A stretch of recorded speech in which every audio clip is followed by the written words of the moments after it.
The Christmas badge hit the marble floor with a metallic clink that somehow cut through the fluorescent hum of North Bay General Hospital. It spun once, twice, catching the light like a dying star before settling near the nurses' station. Laughter erupted from the residents clustered near the coffee machine, their white coats pristine, their contempt casual. Dr. Victor Hale didn't even look down as he ground his heel an inch from the badge, his smirk sharp enough to draw blood. No personal decorations, Cross. Hospital policy. His voice dripped with the kind of authority that had never been tested. Lena Cross said nothing. She simply bent down, picked up the small silver pin shaped like a snowflake, and slipped it into the pocket of her faded scrubs, the ones that had been washed so many times the blue had turned gray. Her fingers didn't tremble, her jaw didn't clench. But her eyes. Her eyes held something Victor Hale would never understand until it was far too late. That badge had once been pinned to her uniform inside a field hospital in Kandahar, where the fluorescent lights flickered from generator surges and the marble floors were replaced by blood-soaked sand. Before we begin, if you're watching from anywhere in the world, drop a comment with your city name so I can see how far this story travels.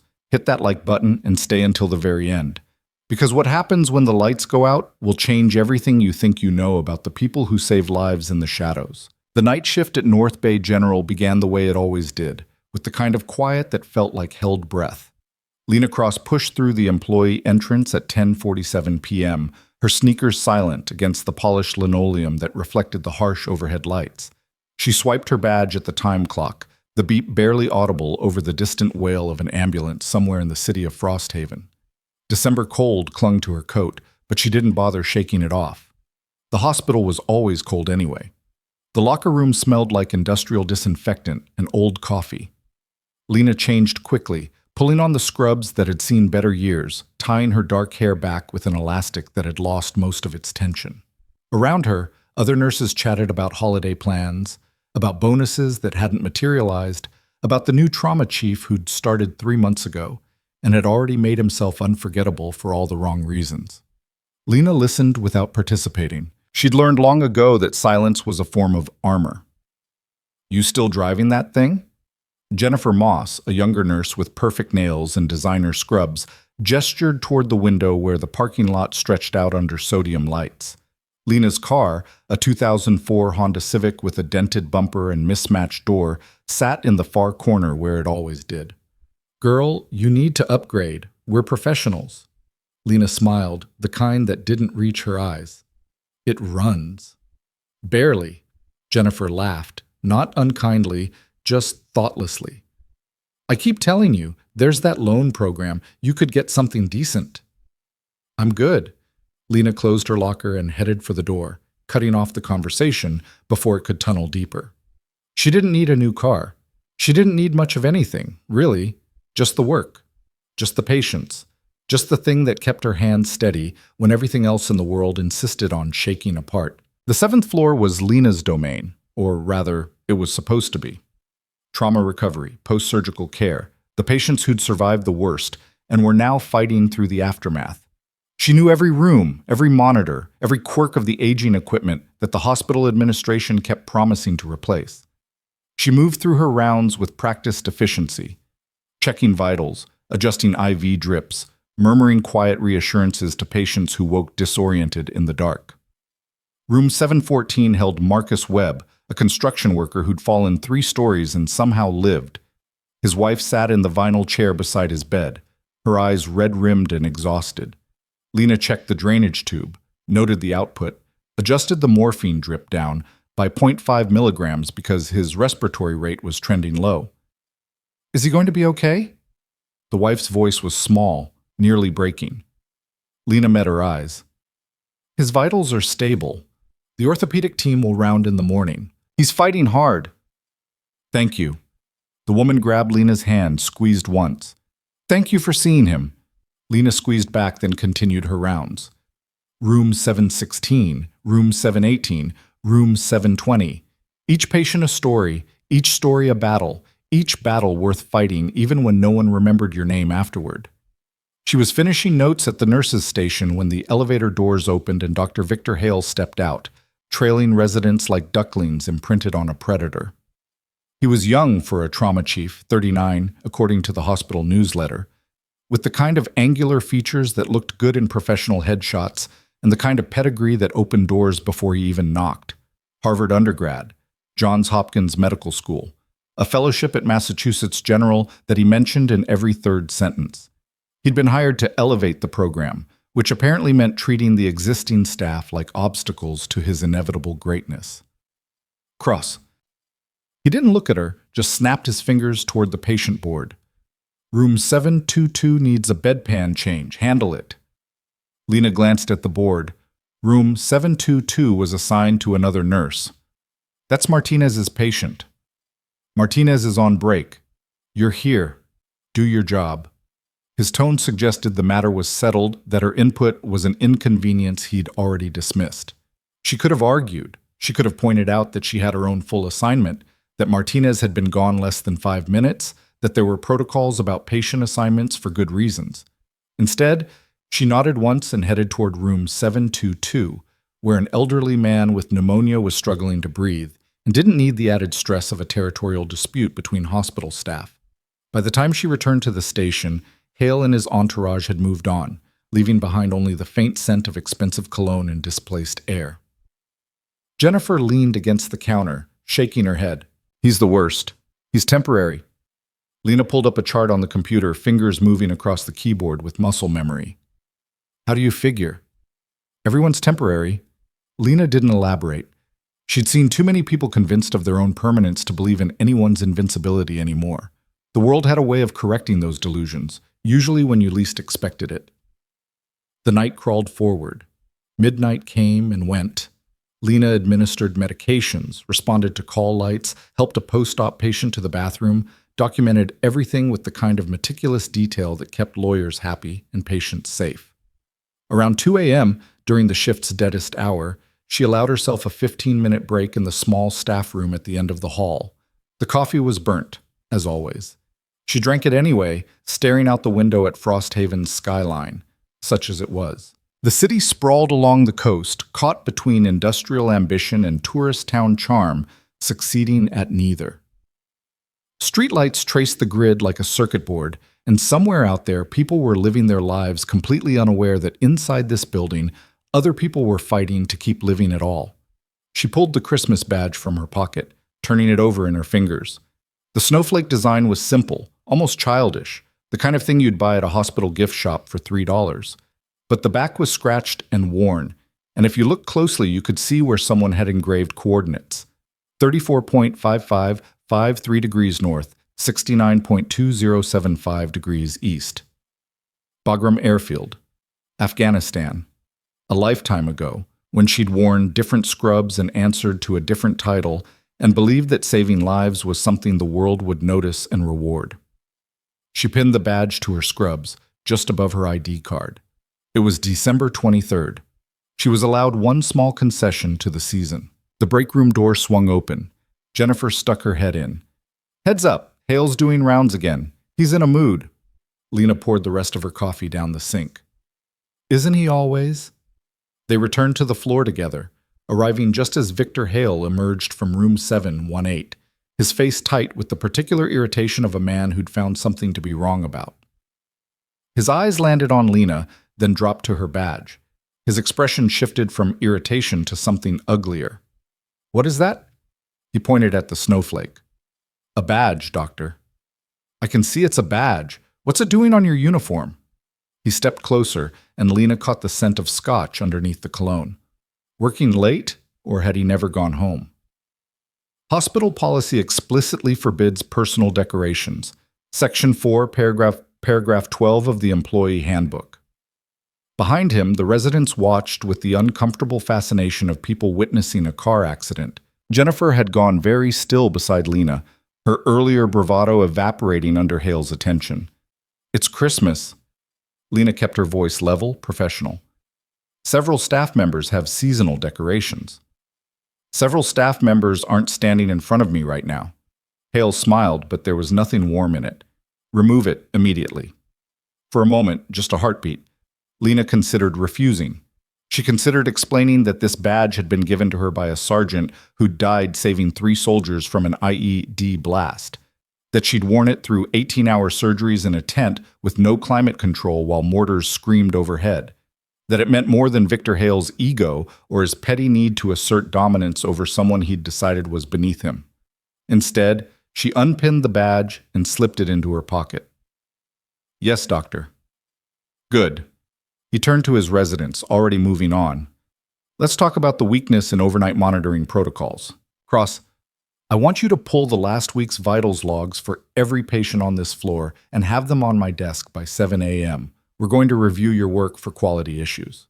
It was busy work, pointless, time-consuming busy work designed to eat her entire shift and humiliate her in front of the junior staff.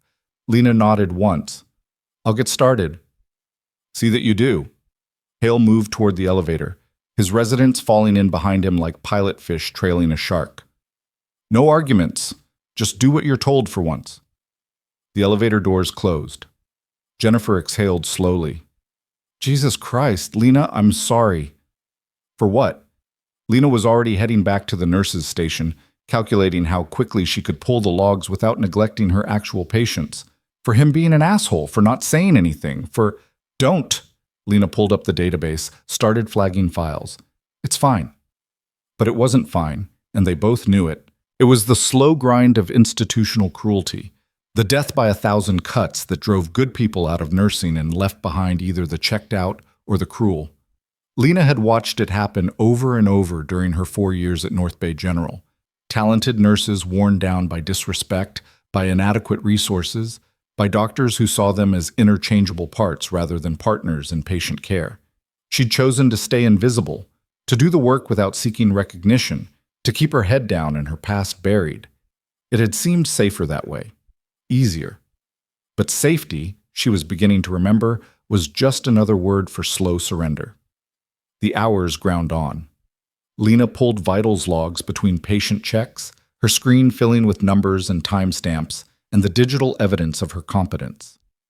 She was assembling the final report when the hospital's PA system crackled to life at 4:47 a.m. "Attention all staff, VIP medical transport inbound, ETA 12 minutes. Trauma bay to full alert status. Executive administration responding. Clear all non-essential personnel from ED." The announcement repeated twice. Lena looked up from her computer as the night shift suddenly accelerated into something else entirely. Across the floor, other nurses were already moving, checking equipment, pulling crash carts into position, the muscle memory of emergency protocols overriding exhaustion. Jennifer appeared at Lena's elbow. "VIP transport at 5 a.m. Who the hell?" "Military, probably." Lena saved her work, logged out. "They use that designation for high-value personnel." "How do you know that?" Lena didn't answer. She was already calculating resources, running through trauma protocols, her hands moving automatically to check the supplies in the nearby code cart, even though she knew it had been restocked 6 hours ago. Old habits. Old training. The kind that lived in your nervous system long after you'd filed away the uniform and the rank and the security clearance that had once made her one of the youngest trauma surgeons in military service. The elevator dinged. Victor Hale emerged, now wearing fresh scrubs and a white coat, his hair damp from a shower that suggested he had an office with attached facilities.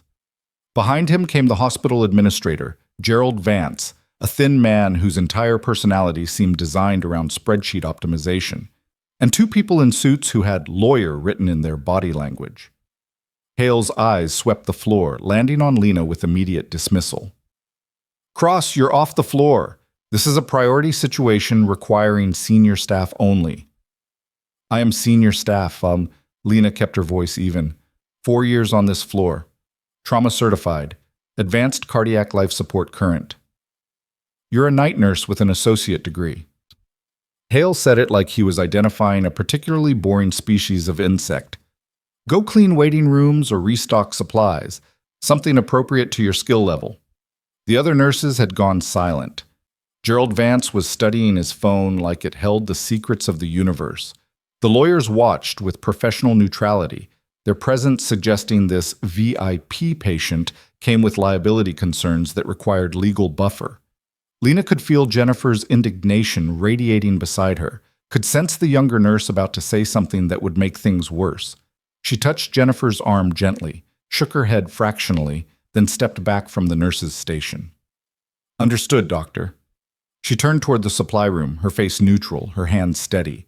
Behind her, Hale was already barking orders, rearranging the trauma response to his specifications, pulling in staff who'd probably been asleep 20 minutes ago. The floor became organized chaos, controlled, professional, but chaos nonetheless. Lena disappeared into the supply closet and began the mindless work of counting gauze packets and organizing IV catheters by size. Through the walls, she could hear the commotion escalating, the elevator dinging repeatedly, security establishing a perimeter, someone from PR arriving to manage the optics. The hospital was pulling out every stop for whoever was coming through those doors, performing the kind of coordinated response that it hadn't managed in years of begging for better equipment and adequate staffing. Lena was restocking the crash cart in the waiting area, as far from the action as Hale could reasonably exile her when the ambulance bay doors exploded open at 5:03 a.m.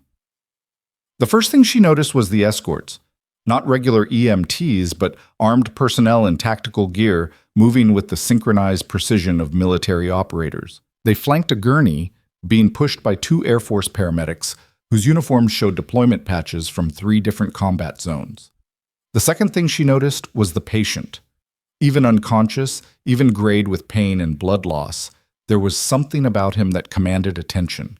Late 40s, maybe 50, with close-cropped hair showing silver at the temples, and a build that spoke of someone who'd spent decades demanding absolute performance from his body.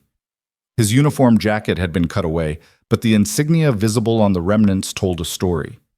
Special Operations Command, multiple combat deployments, the kind of service record that came with classified annotations and redacted mission reports.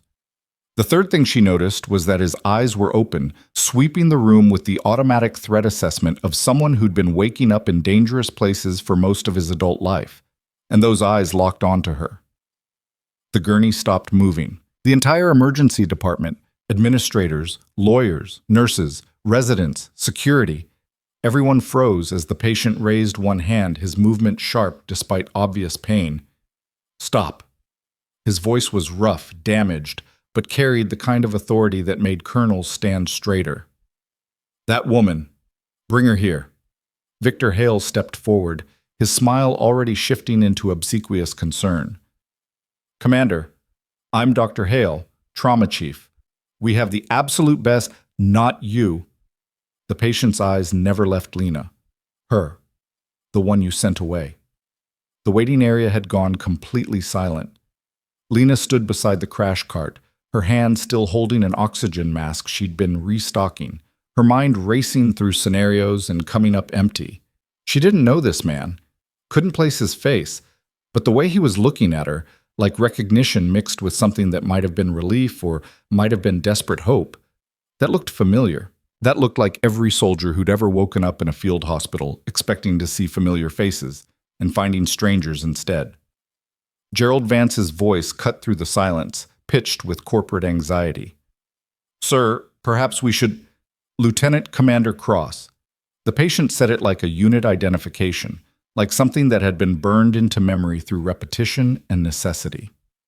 "Service number Alpha 73962 Delta, Bagram Airfield, Forward Surgical Team Bravo, December 2019. The oxygen mask slipped from Lena's fingers, hit the floor with a plastic clatter that echoed. December 2019. The month she'd performed 43 surgical procedures in a tent hospital while the base came under repeated attack. The month she'd worked 70-hour shifts because 2 other surgeons had been evacuated with pneumonia. The month she'd stopped counting how many soldiers she'd saved because the numbers stopped mattering when measured against the ones she couldn't. Victor Hale was staring at her now, his confusion shifting toward something that might have been concern. "Cross? What is he talking about?" Lena didn't answer. She was moving toward the gurney, her body remembering protocols her conscious mind had buried years ago. The escorts parted to let her through, and up close she could see the extent of the damage, shrapnel wounds across his right side, Old scars layered with new trauma, the kind of injuries that suggested the universe wasn't done testing him yet. Commander. She kept her voice low, professional, but something in it had changed. The shield of invisibility was cracking. Can you tell me your name? His smile was tight with pain, but genuine. You don't remember me, Doc? I remember a lot of faces, sir. I'm going to need you to help me narrow it down. Wolf, Aaron Wolf, you pulled me out of a Humvee outside Kabul after an IED strike. Told me to stop being dramatic about a sucking chest wound. Memory crashed through her defenses. The convoy ambush, the vehicle burning, the soldier who'd tried to stay conscious by telling her increasingly terrible jokes while she worked to stop his lung from collapsing. She'd stabilized him in the field, ridden with him to the surgical tent, spent 6 hours putting him back together while mortar fire rattled the poles and dust sifted down from the ceiling. You lived. She said it like she was still surprised. Because of you.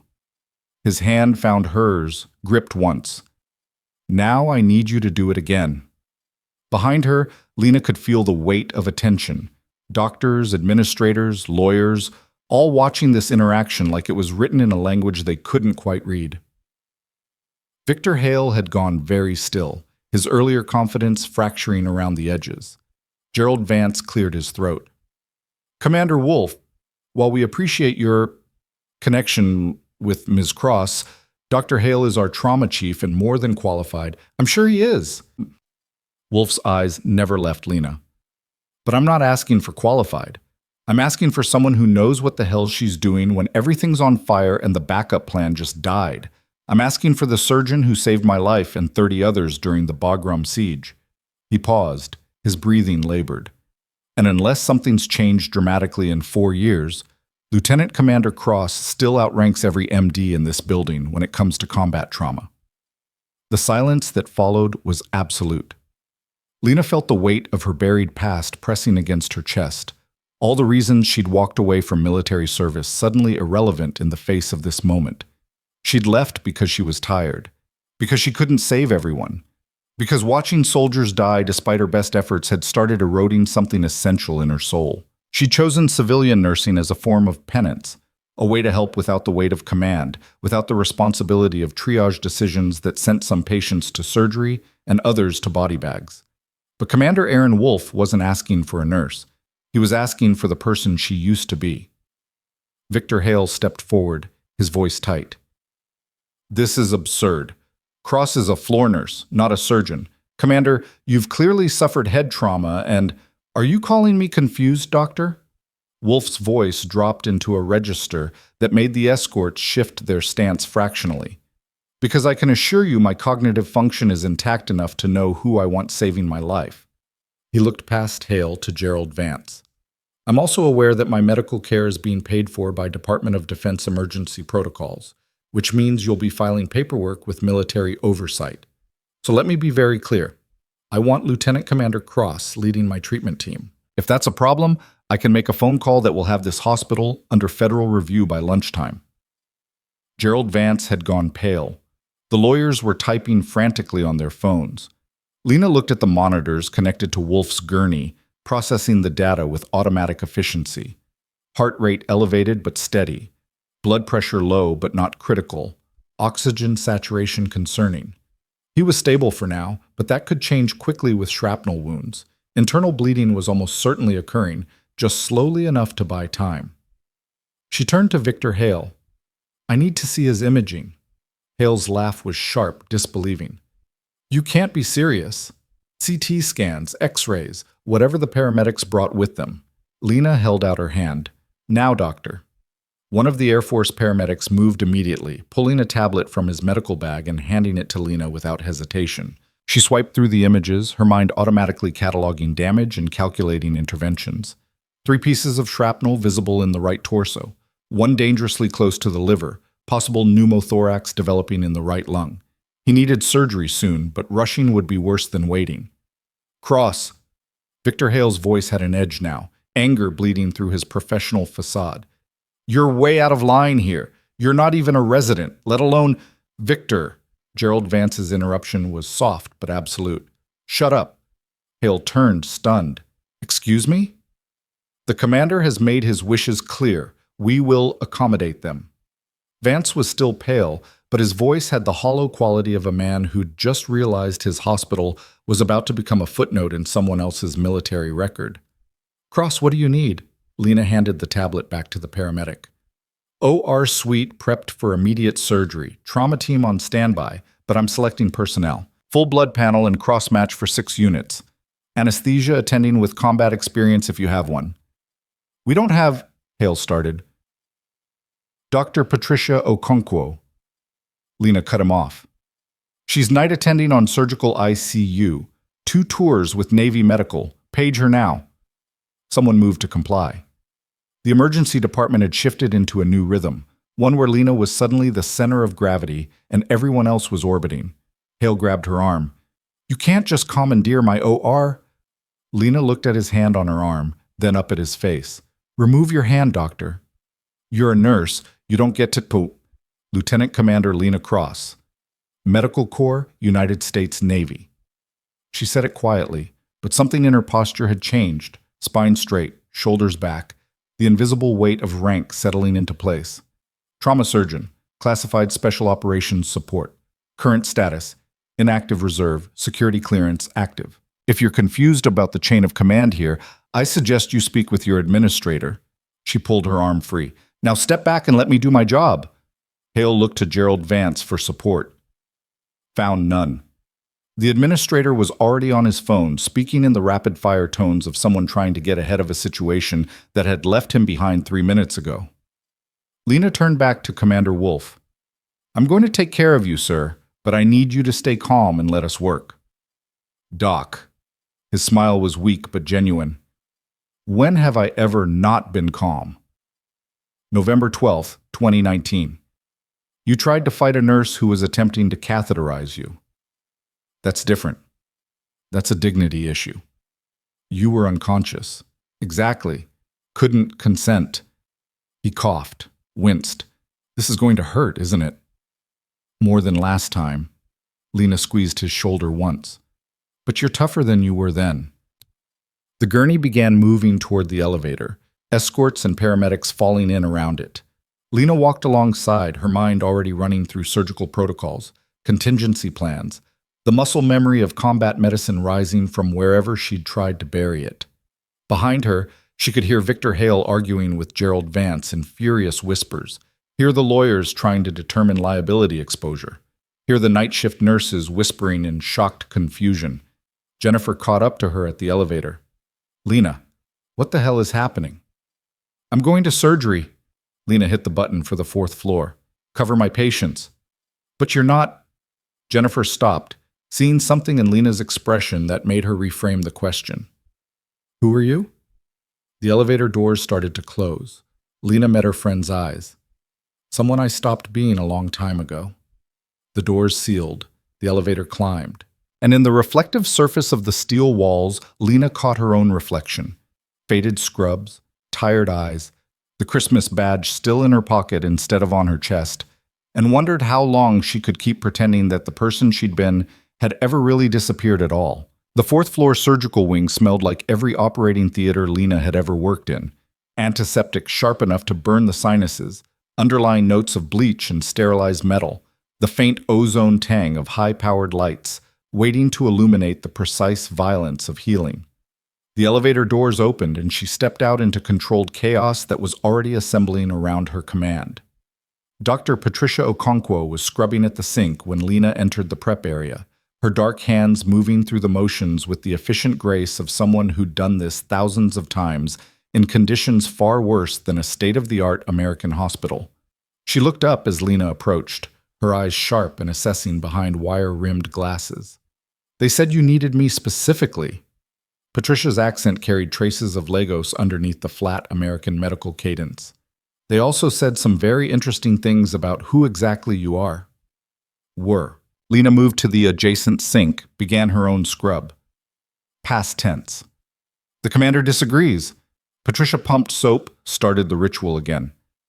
Navy Medical, he said. Special operations support. That's not past tense when a man's bleeding out and asking for you by rank.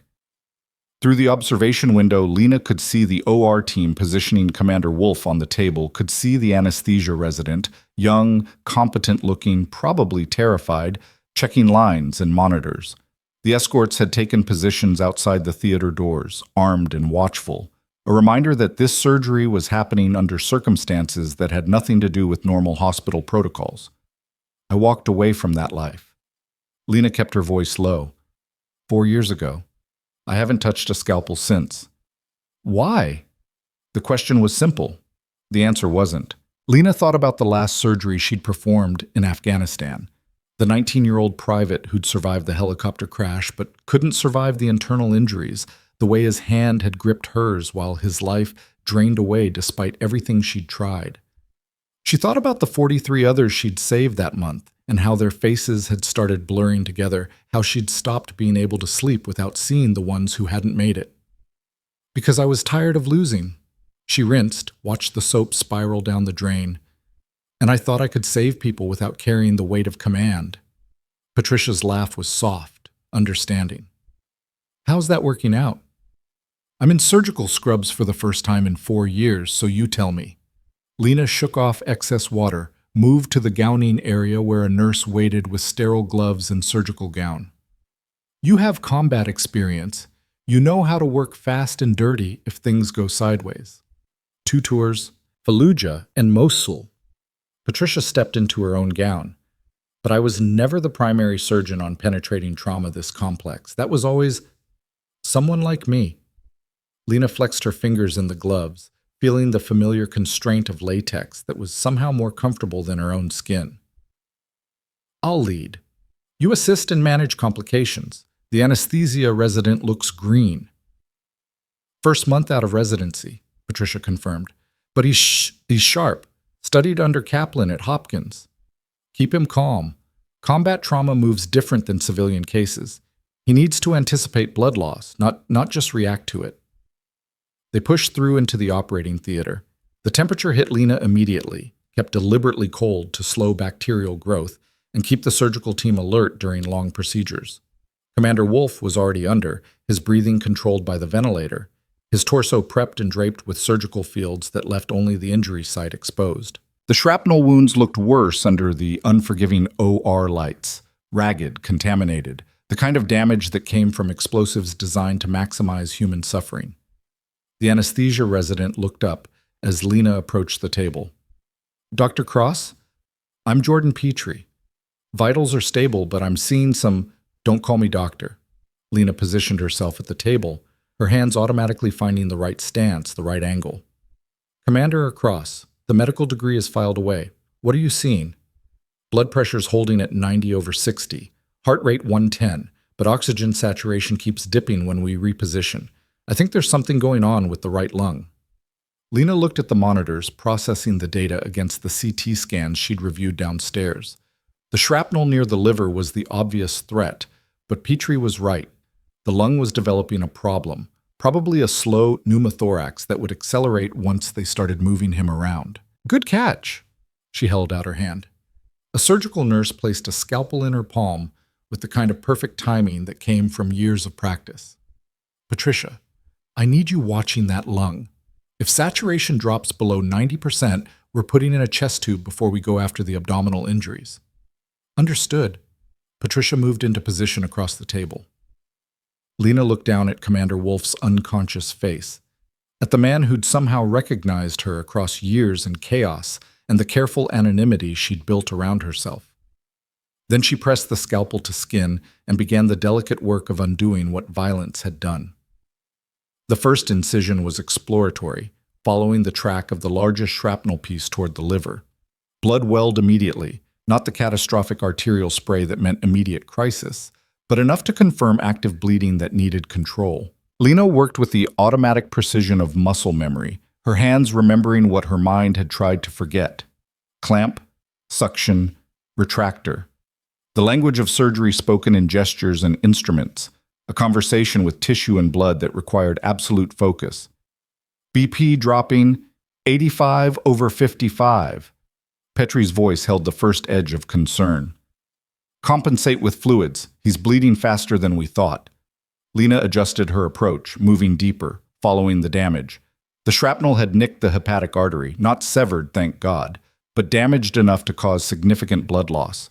She worked to isolate the vessel, her fingers steady despite the years away from this exact scenario. Patricia called out lab values. Petrie adjusted anesthesia. The surgical nurses anticipated needs before Lena could voice them, the whole team falling into the synchronized rhythm that made complex surgery possible. And slowly, methodically, Lena began to repair what war had broken. She was 30 minutes into the procedure when the OR doors opened and Victor Hale walked in, already gowned and gloved, his face set in an expression that might have been professional concern, if not for the fury simmering underneath. "I'm here to supervise." He announced it to the room, not to Lena specifically. Lena didn't look up from the surgical field. "We don't need supervision. Hospital protocol requires an attending surgeon to be present for all major trauma cases." Hale moved closer to the table. "Since you're technically not even on staff in a surgical capacity, You're in my light." Lena shifted slightly, blocking his view of the field. "Step back or scrub out." "You can't order me out of my own OR." "This isn't your OR." Patricia's voice was quiet but absolute. "Commander Wolf requested specific personnel. You're not on that list." Hale's laugh was sharp. "You're taking orders from a nurse who hasn't operated in 4 years? Do you understand the liability exposure if something goes wrong? Then don't make something go wrong by breaking my concentration." Lena finally looked up, met his eyes over her mask. "You want to observe? Fine. But stand in the corner, stay quiet, and don't touch anything. This is delicate work and I don't have time to manage your ego." For a moment, Hale looked like he might argue. Then he seemed to recognize something in Lena's expression, or maybe in the way the entire surgical team had oriented around her, the way they were watching him like an intruder rather than their department chief. He stepped back, positioned himself against the wall, his arms crossed and his silence radiating disapproval. Lena returned to the surgery. The hepatic artery was clamped and repaired. The liver tissue showed minimal damage. Wolf had been lucky, or the shrapnel had been traveling at an angle that dissipated energy before impact.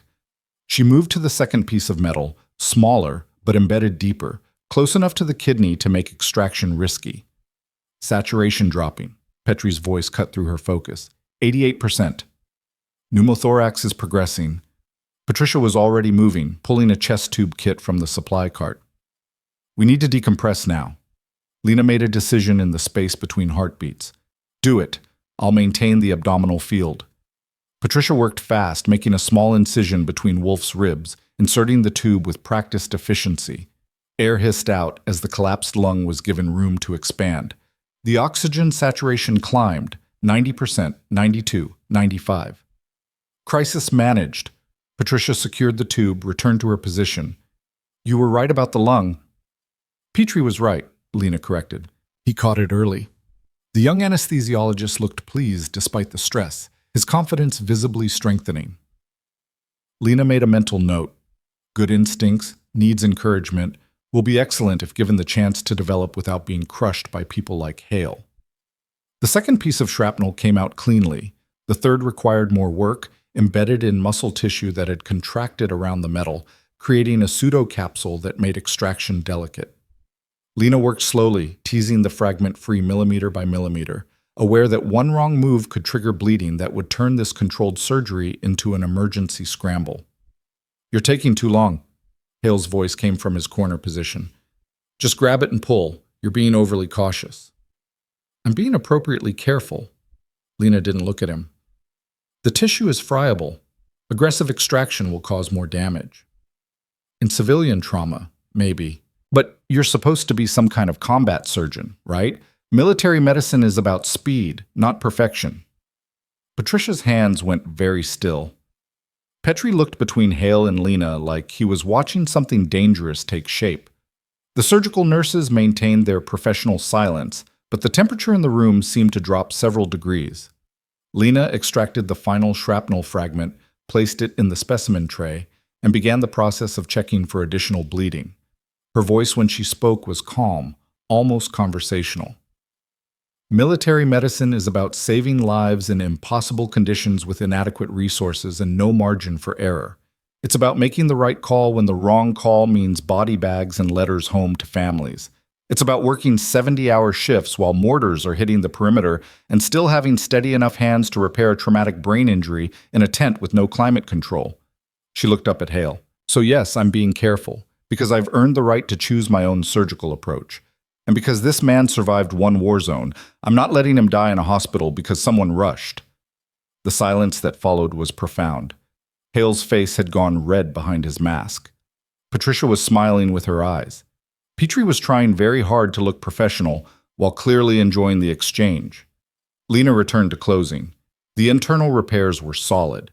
She'd removed all foreign material, controlled all bleeding, checked every vessel and organ within the trauma zone. Now came the careful work of closure. Layers of tissue and muscle, ensuring proper drainage, preventing infection. Her hands moved with the unconscious grace of deep expertise, each suture placed with precision that looked effortless but was actually the result of thousands of hours of practice. She was placing the final external sutures when the OR doors opened again. Gerald Vance stood in the doorway, still in his administrative suit, looking profoundly uncomfortable in the surgical environment. Status update? He directed the question at Hale, not Lena. The surgery is nearly complete. Hale said it like he'd been involved. Standard penetrating trauma repair, nothing unusual. Except the part where the patient specifically requested someone who isn't technically employed as a surgeon. Vance stepped into the room. Cross, I need to speak with you after this procedure. I'm finishing surgery. Lena tied off the last suture, nodded to the nurse to begin applying dressings. Whatever administrative concerns you have can wait until my patient is stable and recovering. This isn't a request. I have lawyers breathing down my neck, federal oversight already asking questions, and a situation that could expose this hospital to— Mr. Vance, Patricia's interruption was soft but firm. The commander is still under anesthesia. This conversation is neither appropriate nor urgent enough to occur in an operating theater. Vance looked like he wanted to argue. Then he glanced at the armed escorts visible through the observation window, seemed to remember that this situation extended beyond his normal administrative purview, and nodded once. Fine, but as soon as he's in recovery, we talk. He left. Hale followed him, shooting Lena a look that promised this wasn't over. The doors swung shut and the surgical team collectively exhaled. That was dramatic.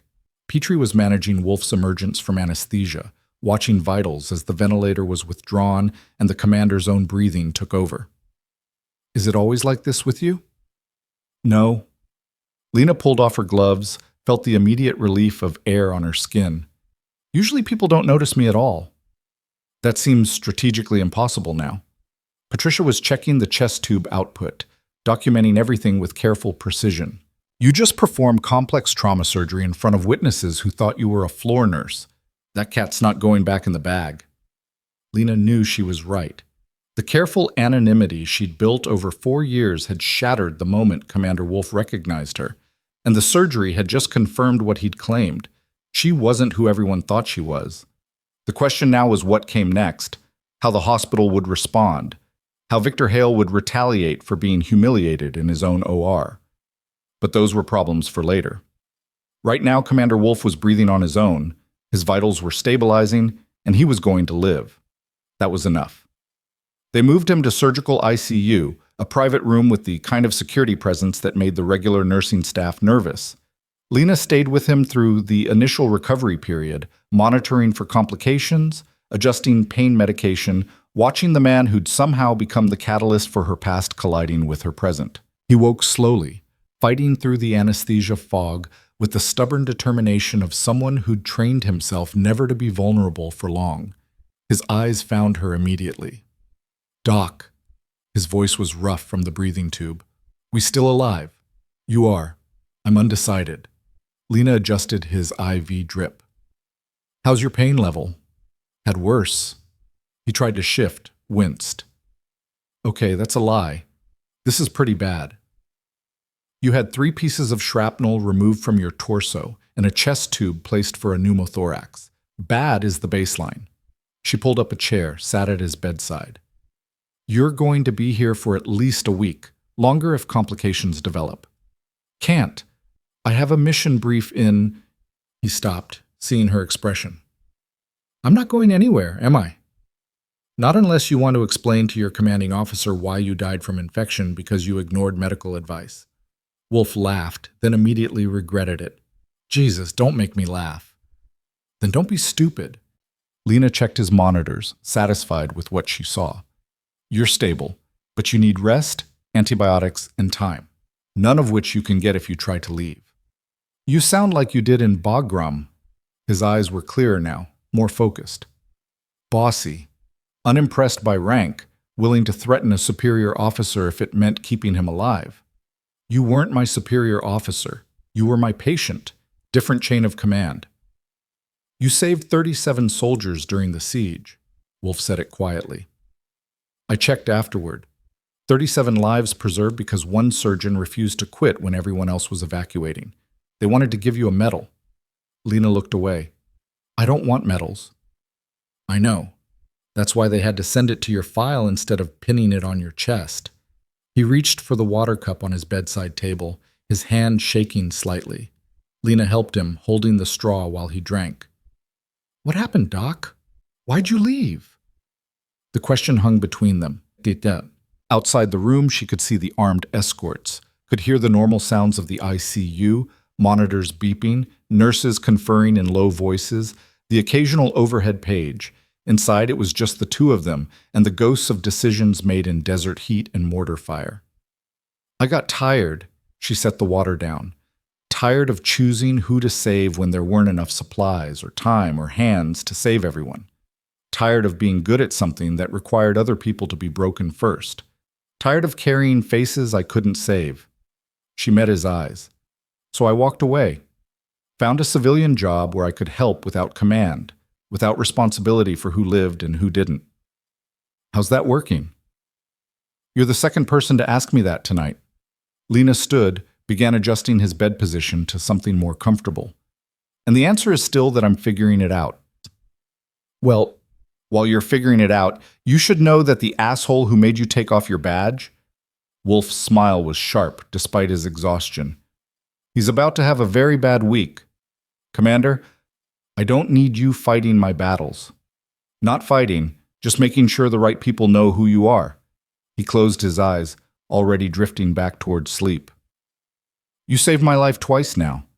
Least I can do is make sure they stop treating you like you're invisible.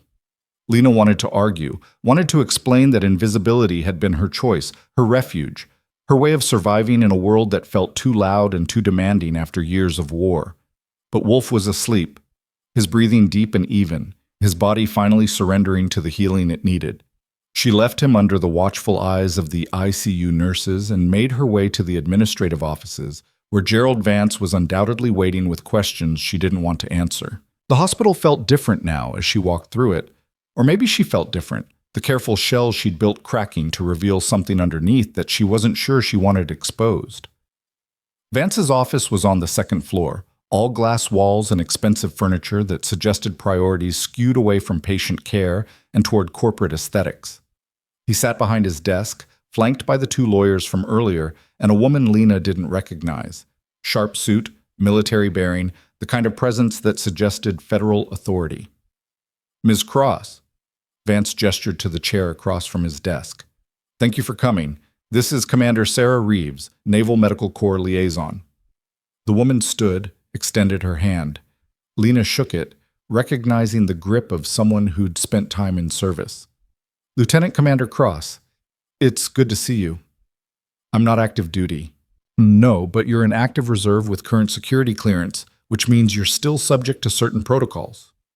Reeves sat again, pulled a tablet from her briefcase. Especially when you perform classified level trauma surgery on a special operations officer in a civilian facility. Lena remained standing. Commander Wolf requested my presence. I responded to a medical emergency, nothing classified about basic surgery. The surgery isn't classified. Your service record is. Reeves swiped through something on her tablet. 23 combat deployments. 87 trauma surgeries performed under fire. 3 commendations for valor, 2 for surgical innovation in field conditions. Clearance level, top secret/SCI. She looked up. You're not just a nurse, Lieutenant Commander. You're one of the most decorated combat surgeons in recent naval history. So when you suddenly appear performing surgery in a civilian hospital, people notice.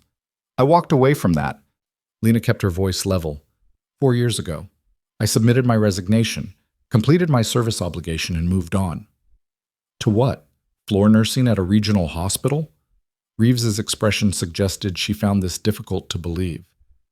Someone with your skills, your experience, your training, you could be teaching at any military medical center, running trauma programs, training the next generation of combat surgeons.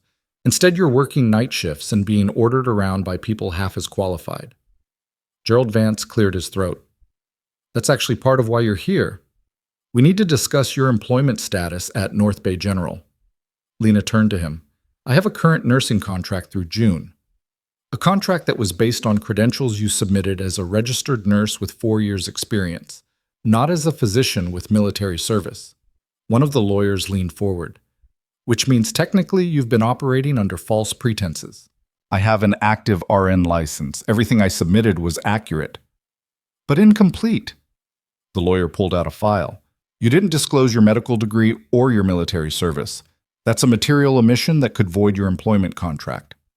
The threat was clear.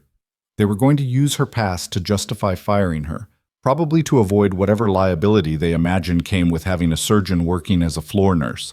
Lena felt something cold settle in her chest, the familiar weight of institutional machinery moving to crush something it couldn't understand or control. So fire me. She met Vance's eyes. But do it after I've finished my shift and handed off my patients properly. They deserve that much. We're not firing you, Commander Reeves interrupted.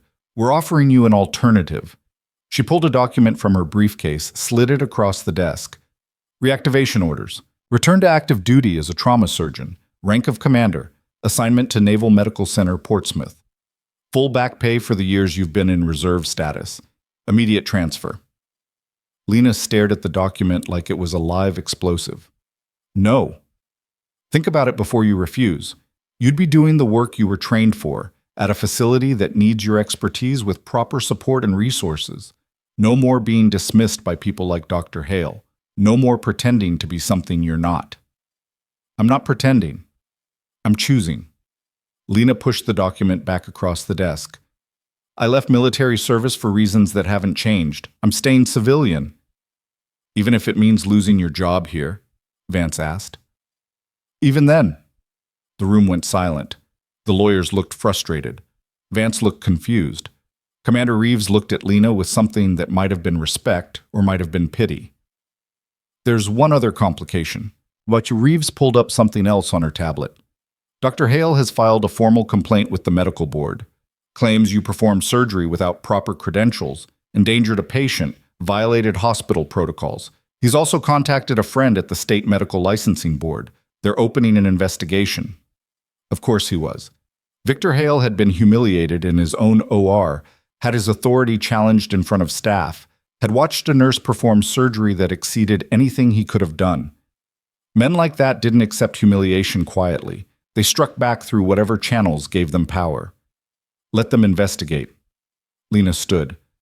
My surgical work speaks for itself. Commander Wolf is alive and stable. No complications, no errors. If Hale wants to make this about ego instead of patient outcomes, that's his problem. It becomes your problem when they suspend your license pending investigation. Reeves stood as well. Which they can do, Cross, and will if Hale pushes hard enough. You'll be unemployed and unable to practice anywhere in the state. Then I'll find work that doesn't require a license. Or you could accept the reactivation orders and step outside state jurisdiction entirely. Reeves's voice softened slightly. I'm not trying to trap you. I'm trying to help. You're too valuable to waste on pride or whatever drove you to bury yourself in a civilian job. It wasn't pride. Lena moved toward the door. It was exhaustion. And I'm still tired, Commander.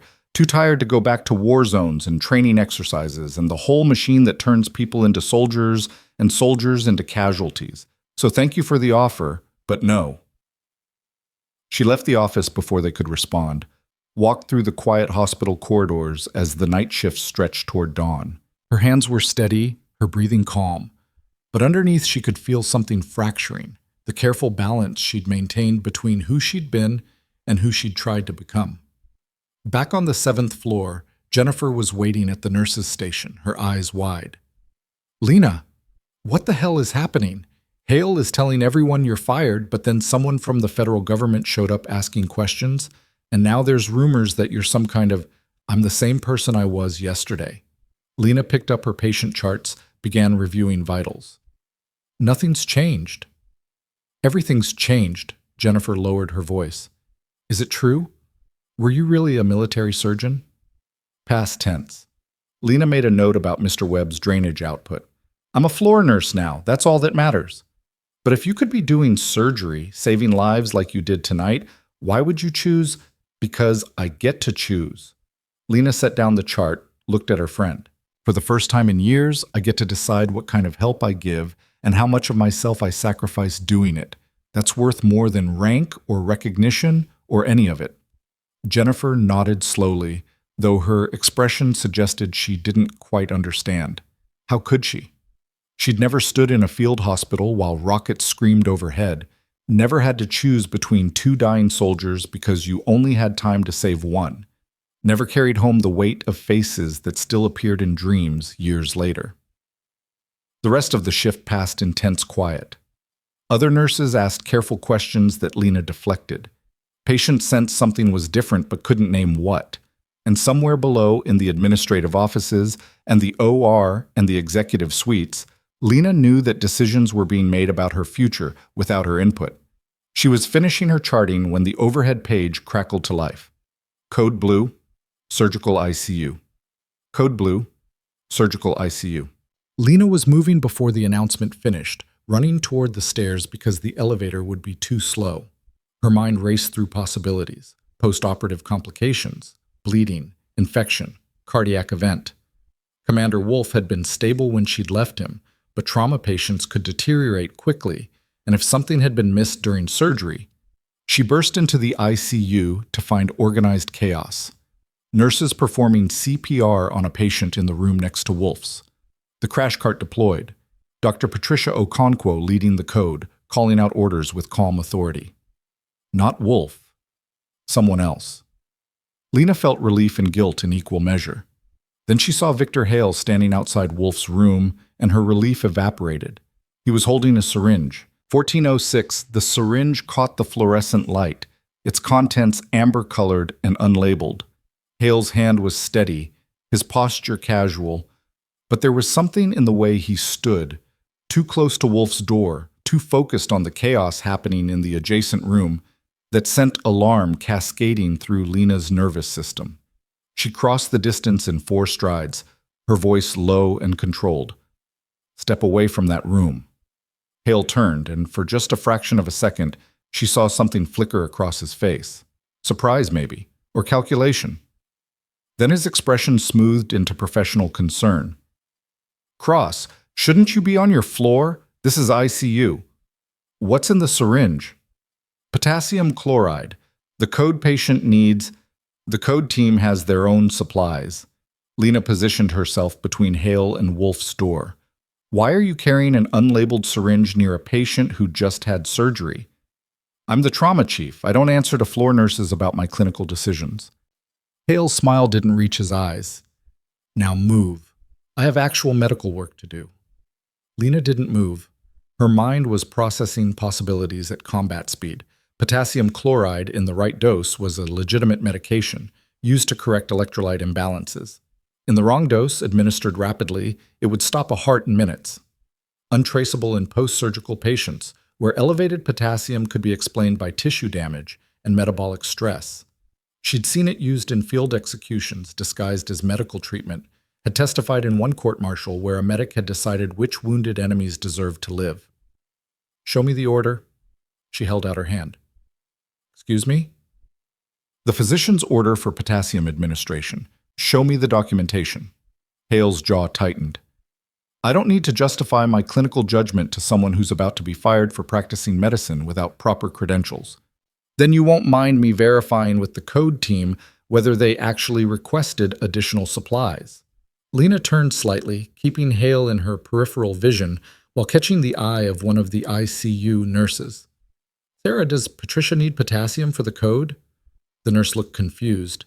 "No, we have everything we—" I said, "Move." Hale's voice had gone flat. Dangerous.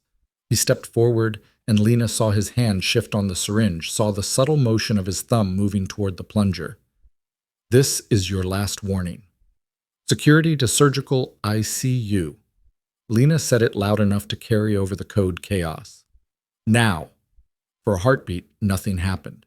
Then Hale lunged toward Wolf's door, and Lena moved on pure instinct, stepping inside his reach, grabbing his wrist with both hands, using his own momentum to drive him sideways into the wall. The syringe flew from his grip, hit the floor, rolled under a crash cart. Hale swung with his free hand and Lena blocked, her body remembering hand-to-hand training from another life, her mind utterly clear and focused. "Get off me!" Hale was shouting now, drawing attention from the code team, from other nurses, from the armed escorts who were suddenly moving with weapons drawn. "She's attacking me! Someone restrain her!" Lena had his arm locked against the wall, had his body pinned with leverage and positioning rather than strength. "Sarah, secure that syringe. Don't let anyone touch it until security gets here." The ICU nurse scrambled to retrieve the syringe, holding it carefully by the barrel. Patricia Okonkwo had left the code, other doctors had taken over, and was striding toward them with her phone already at her ear. "Security and hospital administration to ICU immediately. Possible medication tampering." "This is insane!" Hale tried to wrench free, failed. "I'm the trauma chief. I was administering legitimate treatment for a patient who isn't yours with an unlabeled syringe after filing complaints to get the patient's actual surgeon fired." Lena kept her voice level even as her heart hammered. "That's not treatment. That's something else." The escorts had reached them, weapons still drawn but lowered slightly in confusion. The senior operator, a woman with sergeant stripes and cold eyes, assessed the situation with professional speed. "Lieutenant Commander Cross, report." The use of rank wasn't accidental. Lena met the sergeant's eyes. Possible attempt to harm Commander Wolf. Dr. Hale was carrying an unlabeled syringe near the patient's room. When questioned, he became aggressive and attempted to enter the room. The syringe needs to be secured and tested. "She's lying." Hale's face had gone red. "I'm a physician. I don't answer to some washed-up military nurse with delusions of, 'You'll answer to me.'" The sergeant's voice cut through Hale's protest like a blade. "Until Commander Wolf is cleared from protective custody, anyone approaching his room without authorization is a potential threat. You're coming with us until we sort this out." 2 more escorts appeared, flanking Hale as Lena released him. He straightened his coat, his expression shifting from anger to something more calculated. "This is a mistake. I'm calling my lawyer and the medical board. Cross just committed assault against a senior physician. There are witnesses. There are also witnesses to you carrying an unlabeled medication near a federal asset under protective custody." The sergeant nodded to her team. "Conference room, now." They escorted Hale away, and Lena felt her knees go slightly weak with adrenaline crash. Patricia was at her side immediately, steadying her with a hand on her elbow. "You okay?" "Fine." Lena pulled away, moved to check on Wolf. He was still asleep, monitors showing stable vitals, completely unaware of whatever had almost happened. She checked his IV lines, his medication logs, his chart documentation. Everything appeared normal, but if Hale had been planning something, he'd been interrupted before execution. The syringe tested positive for potassium chloride. Sarah held up her phone, showing a message from the pharmacy. "Concentration, 4 milliequivalents per milliliter, standard hospital stock." "What was the volume, Said?" Lena asked. 10 milliliters. Lena did the math instantly. 40 milliequivalents of potassium, administered rapidly through a central line, would absolutely stop a heart. Administered slowly, properly diluted, it was legitimate treatment. The difference came down to intent and delivery method, and Hale had been carrying it unlabeled, undocumented, approaching a patient who had no medical indication for supplementation. Gerald Vance arrived with his lawyers and Commander Reeves, all of them looking like they'd been dragged from sleep or important meetings. Vance's expression oscillated between fury and panic. "Someone explain what the hell just happened." Dr. Hale attempted to access Commander Wolf's room with an undocumented medication. Patricia handed over the syringe, now sealed in a specimen bag. Lieutenant Commander Cross intercepted him and called security. Intercepted. One of the lawyers seized on the word. Or assaulted? Because we have multiple witnesses saying she physically attacked Dr. Hale. I restrained him when he attempted to force entry into a patient's room. Lena's voice was steady. After he refused to provide documentation for the medication he was carrying, and after he ignored a direct request to leave the area. You're a nurse. The lawyer said it like an accusation. You don't have authority to restrain a physician or demand documentation. She does if that physician is threatening her patient. Commander Reeves stepped forward, her presence immediately shifting the dynamic. And as of 30 minutes ago, Lieutenant Commander Cross is officially reactivated to active duty status under emergency authorization, which means she's not just the patient's nurse. She's his attending physician with full authority over his care. Lena turned to stare at Reeves. I didn't sign any reactivation orders. You didn't have to. Commander Wolf did. Reeves pulled out her tablet, showed a document with Wolf's electronic signature. He filed an emergency request for continuation of care by his treating surgeon. Given his status and the sensitive nature of his injuries, the request was approved. You're active duty as of 0400 hours this morning. Congratulations. The floor seemed to tilt under Lena's feet. She'd been reactivated without her consent, pulled back into a system she'd fought to escape, all because a patient had decided her expertise was worth more than her autonomy. Part of her wanted to rage at the manipulation. Part of her understood exactly why Wolf had done it. He'd seen something coming, some threat that required her to have authority rather than just skill. This is completely irregular. Vance was scrolling through his phone frantically. We have contracts, protocols, procedures for staff changes, which are all superseded by federal emergency medical authorization in cases involving special operations personnel. Reeves's tone suggested this argument was already over. Lieutenant Commander Cross is now operating under military authority. Her credentials are beyond question, her authority is absolute regarding Commander Wolf's care, and any interference with her duties is a federal matter. The lawyers looked at each other. Vance looked like he wanted to vomit. And somewhere down the hall, Victor Hale was sitting in a conference room, probably calling every contact he had to mount a defense against accusations that could end his career. I want that syringe tested by an independent lab. Lena's voice cut through the administrative chaos. Not hospital pharmacy, not internal review, federal oversight with full chain of custody documentation. Already arranged. Reeves nodded to one of the escorts, who took the specimen bag and disappeared. Anything else? I want Hale's access to this floor restricted until the investigation is complete. I want security footage from the last hour reviewed, and I want to know why a trauma chief was on this floor at 5 a.m. with unlabeled medication for a patient who isn't under his care. He'll claim he was checking on post-operative progress, Patricia offered, that he was carrying the potassium for another patient and just happened to be near Wolf's room when you confronted him. Then we'll need to verify which patient required potassium supplementation at 5 a.m. and whether any orders exist. Lena was thinking like a prosecutor now, building a case from evidence and timeline and motive. We'll need his phone records, his computer activity, his movements throughout the hospital tonight. You're talking about a criminal investigation. Vance looked pale. Against my trauma chief. Based on speculation and paranoia. Based on a physician carrying undocumented medication near a patient he has motive to harm. Lena met his eyes. Hale filed complaints against me yesterday. Tried to get me fired, tried to get my licenses suspended. Now my patient, the one who publicly defended me and exposed Hale's incompetence, is in ICU under protective custody, and Hale shows up with a drug that could stop his heart in minutes. You want to call that paranoia? Go ahead, but I'm calling it attempted murder. The words hung in the air like smoke. Even the lawyers went quiet. This wasn't just workplace drama anymore or administrative complexity. This was a trauma chief potentially trying to kill a federal asset to cover his ego and prevent further humiliation. We need to be very careful here. Reeves's voice was measured. Accusations like this require substantial evidence.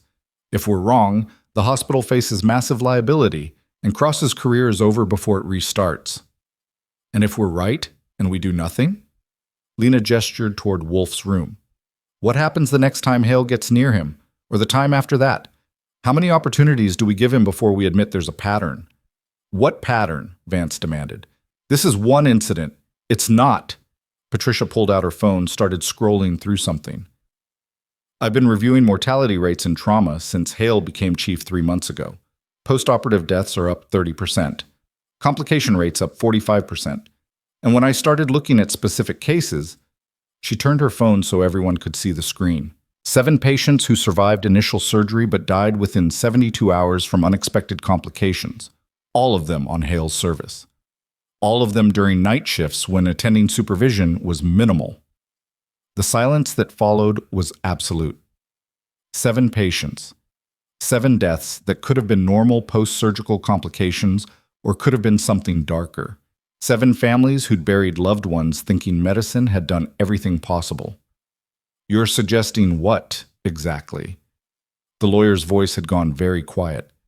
That a Harvard-trained surgeon has been killing patients? I'm suggesting that someone needs to look deeper than surface statistics. Patricia's voice was steady. Because if there's even a chance that these deaths weren't natural, we have an obligation to investigate.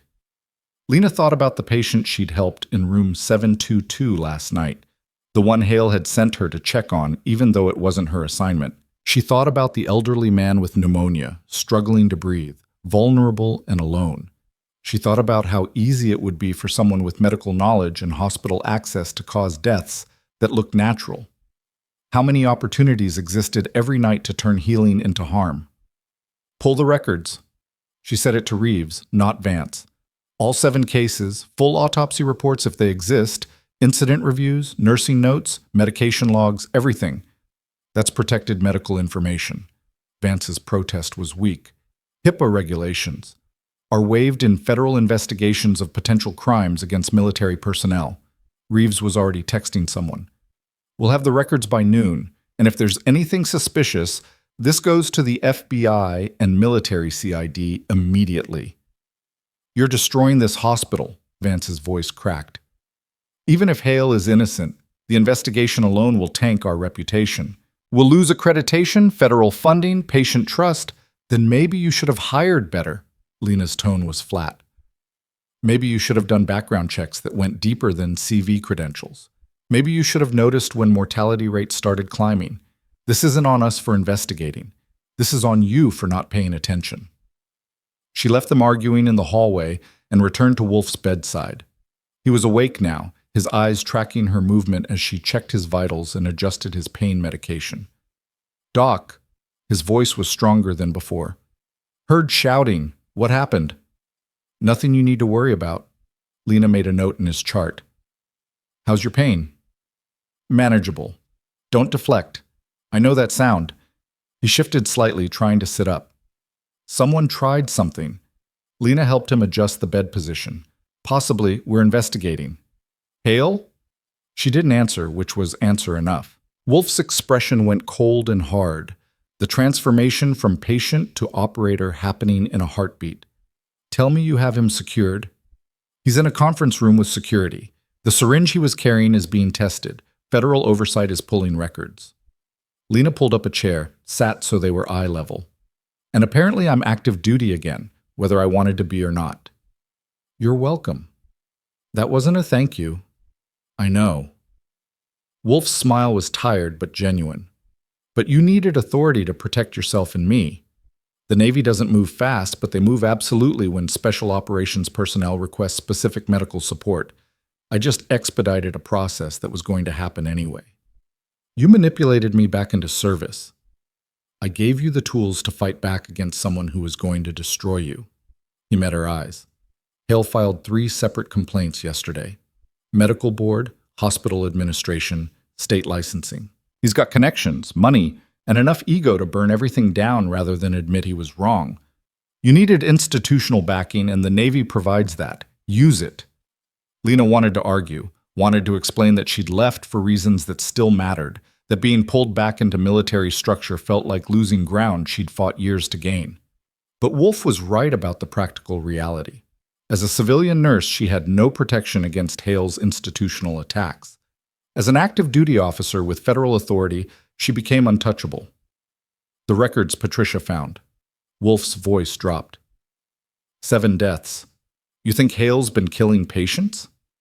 I think he's been making decisions that prioritized his convenience over their survival. Lena stood, began pacing. I think he's the kind of surgeon who sees patients as problems to solve rather than people to save. And I think when patients became too complicated or too time-consuming or threatened his reputation, he found ways to make them go away. That's murder. That's medicine without compassion. Lena stopped at the window, looking out at Frosthaven's skyline, turning pink with dawn. It's the thing that happens when doctors forget they're treating humans instead of symptoms, when efficiency matters more than outcome, when careers matter more than lives. You could have been like that. Wolf said it quietly.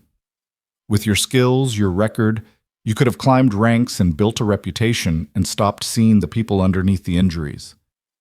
I know. That's why I left. Lena turned back to face him. Because I felt it starting. Felt myself categorizing patients by strategic value instead of human worth.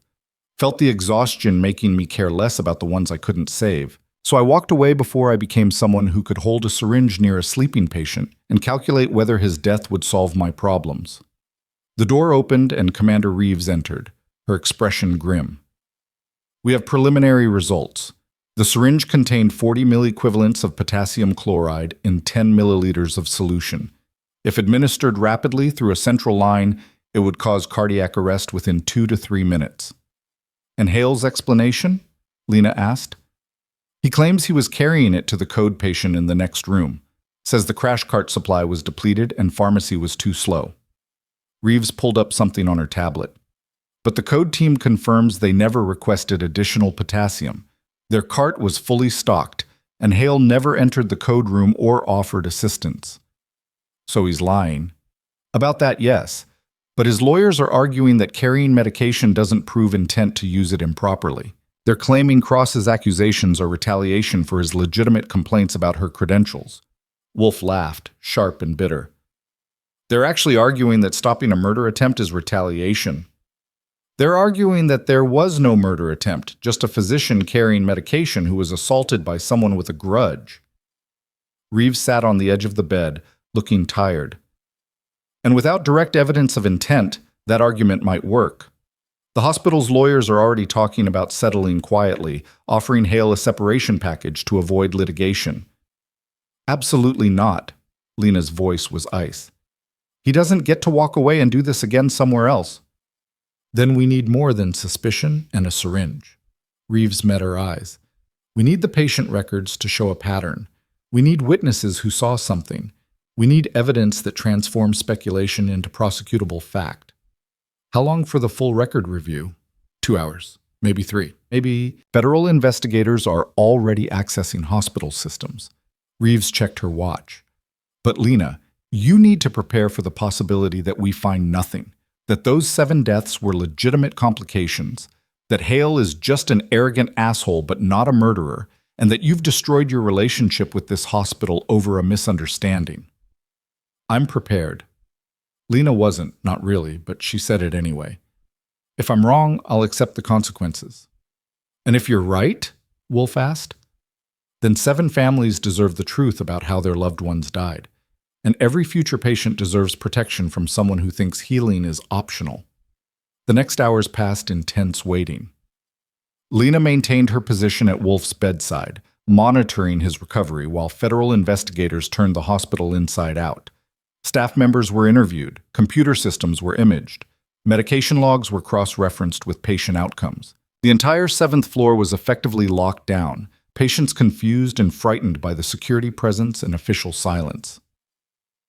Jennifer appeared around 8 a.m., her eyes red from crying. Lena, they're saying Hale tried to kill that commander. They're saying you stopped him. Is it true? It's under investigation. But is it true? Jennifer grabbed her hand. Because if it is, if he's been doing things to patients, she couldn't finish the sentence. Lena squeezed her friend's hand. If anything wrong happened here, we're going to find it, and we're going to make sure it never happens again. I've been working with him for 3 months. I've helped him with surgeries. I've followed his orders. Jennifer pulled away, wrapped her arms around herself. What if I helped him hurt someone? You followed legitimate medical orders from your supervising physician. That's not complicity. That's doing your job. Lena kept her voice gentle. If Hale did something wrong, that's on him, not on the nurses who trusted he was acting in patients' best interests. But Jennifer looked unconvinced, and Lena understood why. Working in medicine meant accepting that you were part of a system that required trust in your colleagues, in protocols, and the institutional checks that were supposed to prevent harm. When that trust was violated, when someone used their authority to hurt instead of heal, it contaminated everything. Every patient you'd cared for became a question mark. Every treatment became suspect. Every outcome became something to second guess. At 10:47 a.m., Commander Reeves returned with 2 federal investigators and a stack of files thick enough to qualify as a weapon. Her face told Lena everything she needed to know before any words were spoken. We found it. Reeves set the files on the desk outside Wolf's room. All 7 patients. Inconsistencies in medication logs. Unexplained orders entered during night shifts. Complications that developed suddenly after Hale made late-night rounds. One of the investigators opened the first file. Case 1. Marcus Henderson, 63, postoperative day 2 after cardiac surgery. Stable vitals until 3 a.m. when he went into sudden cardiac arrest. Code team responded but couldn't save him. Death attributed to myocardial infarction. What did you find? Lena asked. A medication order entered at 2:47 a.m. for potassium supplementation. Order was entered under Dr. Hale's credentials. No nursing counter-signature. No documented indication for the supplement. Patient's potassium level was normal earlier that evening. The investigator pulled out a timeline. Hale badged into the unit at 2:43 a.m., left at 2:52 a.m., patient coded at 3:04 a.m. The pattern was clear, brutal, methodical. Lena looked through the other files. Different patients, different dates, but the same basic structure. Late-night access. Undocumented medication orders. Sudden deterioration. Deaths attributed to expected post-surgical complications that looked completely normal unless you knew what to look for. How did nobody catch this? Reeves's voice was quiet with horror. Because it looks like natural progression. Lena traced the timeline on one chart. Postoperative cardiac arrest isn't unusual after major surgery. The orders were entered under physician credentials, so nurses would assume they were legitimate. The timing was always during night shifts when attending supervision was minimal. And Hale probably chose patients who were high risk anyway, where death wouldn't raise immediate suspicion. Chose. The second investigator repeated the word. You're saying he selected victims? I'm saying he's intelligent enough to understand probability and risk assessment. He wouldn't target healthy 20-year-olds. He'd target patients who were already complicated, already struggling, where death could be explained without extensive investigation. Lena felt sick saying it, but the logic was undeniable. It's actually brilliant in a completely psychopathic way. He gets to clear his service of difficult cases, improve his statistics by eliminating the patients most likely to have poor outcomes, and appear competent because his surviving patients have better recovery rates. That's not medicine. Jennifer had appeared in the doorway, her face pale. That's serial killing with a medical license. Wolf's voice came from his bed, rough but clear. It's battlefield triage used in reverse. Instead of saving those most likely to survive, you eliminate those least likely to reflect well on your record. The investigators exchanged looks. Federal charges were going to be filed. FBI involvement was inevitable. This was beyond hospital disciplinary action or medical board review. This was murder, premeditated, methodical, repeated, dressed up in scrubs and surgical authority. Where's Hale now? Lena asked. Still in the conference room with his lawyers. Reeves checked her phone. But we're about to move him to federal custody. The evidence is overwhelming. No. The senior investigator, a woman named Chen with FBI credentials, shook her head. Not yet. Everyone turned to stare at her. What do you mean, not yet? We have 7 cases showing clear pattern and intent. We have 7 cases of suspicious circumstances, Chen corrected. But defense attorneys will argue coincidence, system errors, legitimate medical judgment. We need something more concrete. We need Hale to reveal himself. How? Reeves demanded. Chen looked at Lena. We need him to try again. Under controlled circumstances, where we can document intent and action clearly enough that no lawyer can argue it away. The implications settled over the room like fallout. They wanted to use Commander Wolf as bait. Wolf sat up straighter despite obvious pain. Do it! Absolutely not. Lena moved between Chen and the bed. You just had major surgery. You're vulnerable, recovering, in no condition to... I'm a special operations officer who's been bait in actual combat operations. Wolf's smile was sharp. This is a hospital with security, federal oversight, and someone who's already saved my life twice standing watch. It's probably the safest thing I've done in 20 years. It's unnecessary risk. It's necessary justice. Wolf met her eyes. 7 families, Doc. 7 people who died thinking it was just bad luck or failed treatment. They deserve better than suspicious circumstances in a file. They deserve proof that puts Hale in prison for the rest of his life. Chen outlined the plan with cold efficiency. They would release Hale from the conference room, claiming insufficient evidence for detention. They would maintain visible security presence, but position federal agents in concealed locations. They would monitor all electronic access, all medication orders, all movements near Wolf's room. And they would wait to see if Hale's ego and desperation pushed him to try finishing what he'd started. If he's smart, he'll lawyer up and disappear. Reeves was pacing. He has to know we're investigating. He's not smart. He's arrogant. Lena remembered the way Hale had smiled when ordering her to remove her Christmas badge, the casual cruelty of someone who'd never faced real consequences. He thinks he's untouchable. He thinks his credentials and connections protect him. And he thinks I'm the threat, not the investigation. So he'll focus on eliminating me and the evidence I represent. Which means targeting Wolf again. Chen nodded. The man who publicly identified Cross and exposed Hale's inadequacy. If Wolf dies from surgical complications, it discredits Cross's intervention, removes the primary witness, and gives Hale cover to claim the whole incident was a tragic misunderstanding. The logic was sound. Terrible, but sound. And every person in that room knew that sometimes justice required using the victim as the trap. I want full monitoring. Lena's voice was steady. Cameras in the room, not just the hallway. Real-time vital sign tracking with automatic alerts. Armed escort inside the room, not just outside. And I stay with him every minute until this is resolved. You're his attending physician now, Reeves pointed out. Staying with him is expected.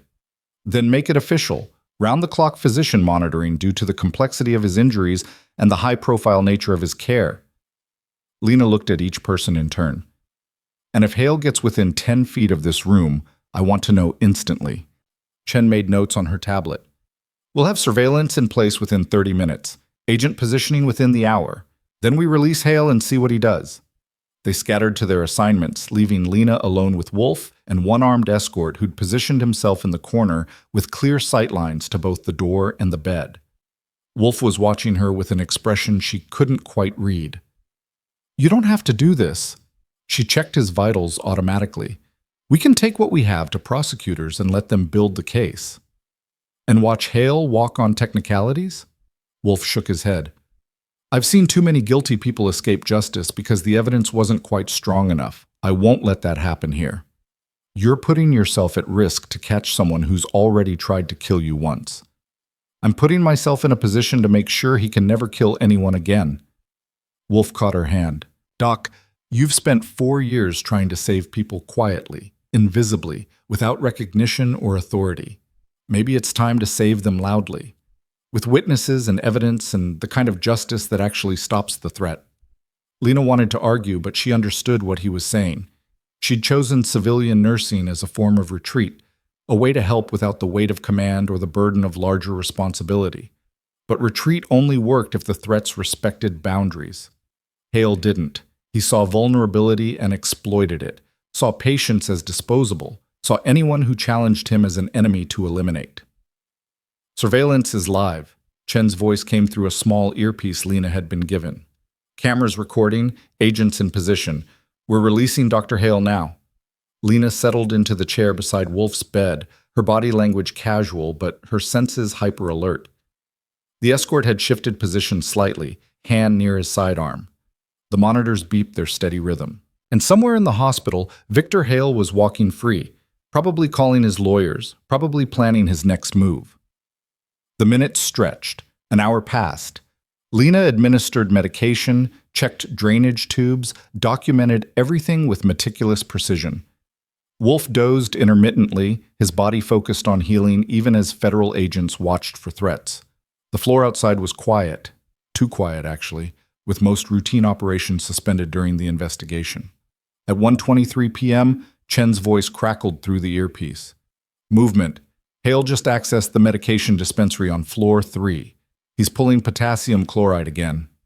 Lena's pulse jumped, but she kept her expression neutral. Volume? 20 milliliters, double what he was carrying this morning. Chen paused. He's heading for the elevator. Wolf opened his eyes. He'd heard everything through his own earpiece. His hand found the call button, ready to summon help if needed. Lena stood, positioned herself between the door and the bed, her mind running through defensive options. The escort had drawn his weapon, holding it low and ready. The elevator dinged. Footsteps approached. But they passed Wolf's room, continued down the hall toward the nurse's station. Lena heard Victor Hale's voice, smooth and professional, asking about patient assignments and shift changes, playing the concerned department chief, building alibi through visibility. He's establishing presence, Chen confirmed, making sure staff sees him acting normally. Smart. Too smart, Lena murmured. He's done this before. He knows the pattern. 30 minutes later, Hale left the floor. The tension eased fractionally, but Chen's voice remained tense. He didn't dispose of the potassium, still carrying it. He's planning to come back.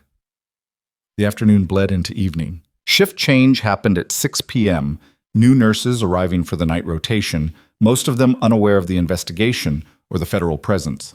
Jennifer brought Lena coffee and a sandwich, her hands shaking as she delivered them. Is it true? She whispered. About the 7 patients? Yes. Oh, God. Jennifer sat heavily in a chair. Mr. Patterson. 2 weeks ago. He was doing so well after surgery, and then he just crashed, 3rd night post-op. Hale was the one who called the code. He seemed so upset when we couldn't save him. Do you remember anything unusual about that night? Hale made rounds around 2 a.m., said he couldn't sleep, wanted to check on his patients personally. Patterson was his last stop. Jennifer's face crumpled. I thought it was caring. I thought he was being a good doctor. It's not your fault. Lena grabbed her friend's hand. You had no reason to suspect. He was using his authority and your trust as cover. But I should have seen Jennifer. Lena's voice was firm. The only person responsible for what Hale did is Hale. You're a good nurse who followed legitimate orders from someone you trusted. That's not complicity. That's being a professional. Jennifer nodded, not quite believing it, and left to start her shift. The night settled over the hospital, the time when Hale traditionally operated, when supervision was minimal and attention was divided. Lena stayed hyper-alert, watching monitors and doors and shadows with equal intensity. At 2:34 a.m., the lights went out, not just in Wolf's room, but across the entire floor. Emergency lighting kicked in immediately, but it was dim, creating long shadows and blind spots. The monitors continued running on battery backup, their screens glowing green in the darkness. Power failure. Chen's voice was tense. Electrical room shows a manual shutoff. Someone killed power deliberately. Lena was already moving, pulling a flashlight from the emergency supply cart, positioning herself at the door. The escort had his weapon up, using the door frame for cover. Through the observation window, she could see other staff members scrambling, pulling emergency lights, trying to maintain calm among confused patients. Where's Hale? She subvocalized into the earpiece. Unknown, he was in the doctor's lounge on floor 2, lost visual when the cameras went dark. Generator should have kicked in by now. The escort's voice was tight. Someone disabled the backup too. Wolf sat up fully, ignoring the pain, his training overriding his injuries. He's coming. This is his window. Footsteps echoed in the hallway. Multiple people moving, but one set separated from the others, moving with purpose toward Wolf's room. Lena pressed against the wall beside the door, flashlight in one hand, her other hand reaching for anything that could serve as a weapon. The escort aimed his pistol at the doorway. The footsteps stopped outside the door. A hand appeared on the handle. The door swung open and Victor Hale stepped through, syringe raised, his face twisted with something that might have been rage or might have been desperate determination. He saw Wolf in the bed, saw the dim emergency lighting, saw his opportunity. He didn't see Lena until her hand closed around his wrist, driving the syringe away from Wolf with enough force to slam Hale's arm into the doorframe. The syringe shattered, potassium chloride spraying across the floor. Hale spun, throwing a wild punch that Lena blocked, her combat training rising up through muscle memory and adrenaline. "Federal agent, drop to the ground!" The escort was shouting, weapon trained on Hale. But Hale wasn't dropping. He was lunging for Wolf's IV line, trying to inject something directly into the saline bag. A backup syringe? A second attempt. The desperate action of someone who'd committed to murder and couldn't stop. Lena grabbed him by the collar, used his momentum to throw him sideways into the medical equipment cart. Metal clattered. Monitors beeped alarms. And Hale's hand closed around a scalpel from the crash cart, swinging it in a vicious arc toward Lena's throat. She moved on pure instinct, blocking with her forearm, feeling the blade slice through her scrubs and into skin. Pain flared, but she didn't stop, driving her knee into Hale's solar plexus, grabbing the wrist holding the scalpel, and twisting until bones cracked and the blade fell. Hale screamed, rage and pain, and the sound of someone finally facing consequences. The escort was there in seconds, slamming Hale face down on the floor, securing his hands with zip ties, while Chen and two other agents burst through the door with weapons drawn and portable lights flooding the room. Hale was still screaming, alternating between threats and justifications, and finally, desperately, begging. "You don't understand, I was helping. Those patients were dying anyway. I was just making it faster, more merciful. I was saving resources for people who actually had a chance." His voice cracked into something raw and broken. "I'm a good doctor. I save lives. I make hard decisions that other people are too weak to make." "You're a murderer." Lena stood over him, blood dripping from her arm onto the floor beside his face. "You killed 7 people because they were inconvenient, because saving them would have been hard work, and you'd rather take credit for easy cases." "They were dead anyway." Hale was sobbing now. 90% chance of poor outcomes. I was just choosing who deserved to live based on statistics and convenience. Chen pulled him to his feet. "Dr. Victor Hale, you're under arrest for 7 counts of first-degree murder and 1 count of attempted murder of a federal officer. You have the right to remain silent." The Miranda rights faded into background noise as Lena swayed slightly, the adrenaline crash hitting hard. Wolf was out of bed despite his injuries, catching her before she fell, lowering her into the chair with hands that were steadier than they should have been. "Doctor, let me see that arm." The scalpel cut was deep but clean, bleeding freely but not arterial. Patricia appeared with a suture kit. She'd been on standby in the code room next door and began cleaning the wound with professional efficiency. Around them, federal agents were securing the scene, collecting evidence, photographing everything. Hale was being escorted out in restraints, still screaming about mercy and statistics and decisions no one else had the courage to make. "You're going to need stitches." Patricia threaded the needle. "Local anesthetic?" "Just do it." Lena was watching the doorway where Hale had disappeared, watching the end of a doctor who'd forgotten that every statistic represented a human life. Every percentage point was someone's mother or father or child. The sutures hurt less than the knowledge that 7 people had died because she hadn't been paying attention, hadn't been in a position to stop it, had chosen invisibility over intervention. She'd been so focused on saving patients quietly that she'd missed the doctor killing them loudly with institutional authority as cover. Patricia tied off the last stitch. "You stopped him. That's what matters." "I stopped him from killing an 8th person." Lena flexed her arm, testing the repair. "The other 7 are still dead. Because of him, not because of you." Wolf's voice was firm. "You can't save people from threats you don't know exist. You can only stop them once you recognize the danger. Which you did. Tonight. Successfully." Chen returned, her expression grim but satisfied. We have everything. The attempted injection, the confession, the physical evidence of assault. Combined with the patient records and pattern analysis, this case is airtight. Hale will never practice medicine again, and he'll spend the rest of his life in federal prison. What about the families? Lena asked. The 7 who lost people. They'll be notified. Federal investigation findings will be shared. They'll have the option to pursue civil action against the hospital for negligence in oversight. Chen looked at Gerald Vance, who'd appeared in the doorway looking like he'd aged 10 years in one night. Which brings us to institutional accountability. Vance flinched. The hospital had no knowledge of Dr. Hale's actions.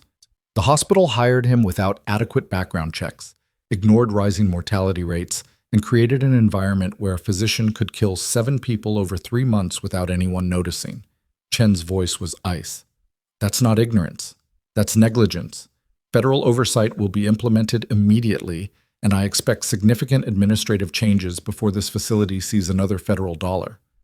Vance opened his mouth, closed it, and simply nodded before disappearing down the hallway to probably call lawyers and try to salvage what remained of North Bay General's reputation. The ICU slowly returned to normal operations. Power restored, patients settled, nurses processing what they'd witnessed with varying degrees of shock and horror. Lena remained at Wolf's bedside as federal agents finished collecting evidence and investigators conducted final interviews. Her arm throbbed, but the bleeding had stopped, and the pain was almost welcome, a reminder that she'd acted instead of watching, that she'd chosen intervention over invisibility. You know they're going to want you to stay. Wolf said it quietly, around 4 a.m., when most of the investigators had finally left. Active duty, training new combat surgeons, building programs. I know. And? Lena looked at her hands, still steady despite everything, still capable of holding scalpels and saving lives and stopping threats when necessary. I don't know. 4 hours ago I was a floor nurse trying to disappear. Now I'm a reactivated officer who just stopped a serial killer. That's a lot of whiplash. Welcome to Special Operations. Wolf's smile was tired, where everything changes in a heartbeat and you figure out who you are by what you do when it matters most. The sky outside was turning gray with approaching dawn. Another shift change approaching, another day beginning with the weight of the previous night settling into permanent record. Somewhere, 7 families would soon receive phone calls telling them that their loved ones hadn't just died, they'd been murdered. Somewhere, Victor Hale was sitting in a federal holding cell, realizing that his career and freedom were gone forever. And somewhere in this hospital, nurses were going to work wondering who they could trust and whether the doctors giving orders actually had patients' best interests in mind. But in this room, at this moment, Commander Aaron Wolf was alive and stable because someone had recognized a threat and acted. That was something. That was enough. Lena was updating his chart when her phone buzzed. A text from Commander Reeves. Press conference at 900, Federal Building. Your presence requested but not required. Your choice. Her choice. The thing she'd been fighting for. The thing she'd sacrificed rank and authority to preserve. The right to decide how much of herself to give and when to step back. She looked at Wolf, at the man who'd recognized her across years and chaos, and pulled her back into a world she'd tried to escape. What would you do? I'd show up. He said it without hesitation. I'd stand there and let the world know that the invisible people are the ones who make the difference. That the nurse everyone dismissed saved lives while the celebrated doctor was taking them. I'd make sure every family of those 7 victims knew exactly who stopped it from being 8 or 10 or 20. That's not invisibility. No, but maybe invisibility was never the answer anyway. Wolf met her eyes. Maybe the answer is choosing when to be seen and making sure it counts. The phone buzzed again. Jennifer, this time. Reporters everywhere. They want to talk to you. They're calling you a hero. What should I tell them? Lena typed a response.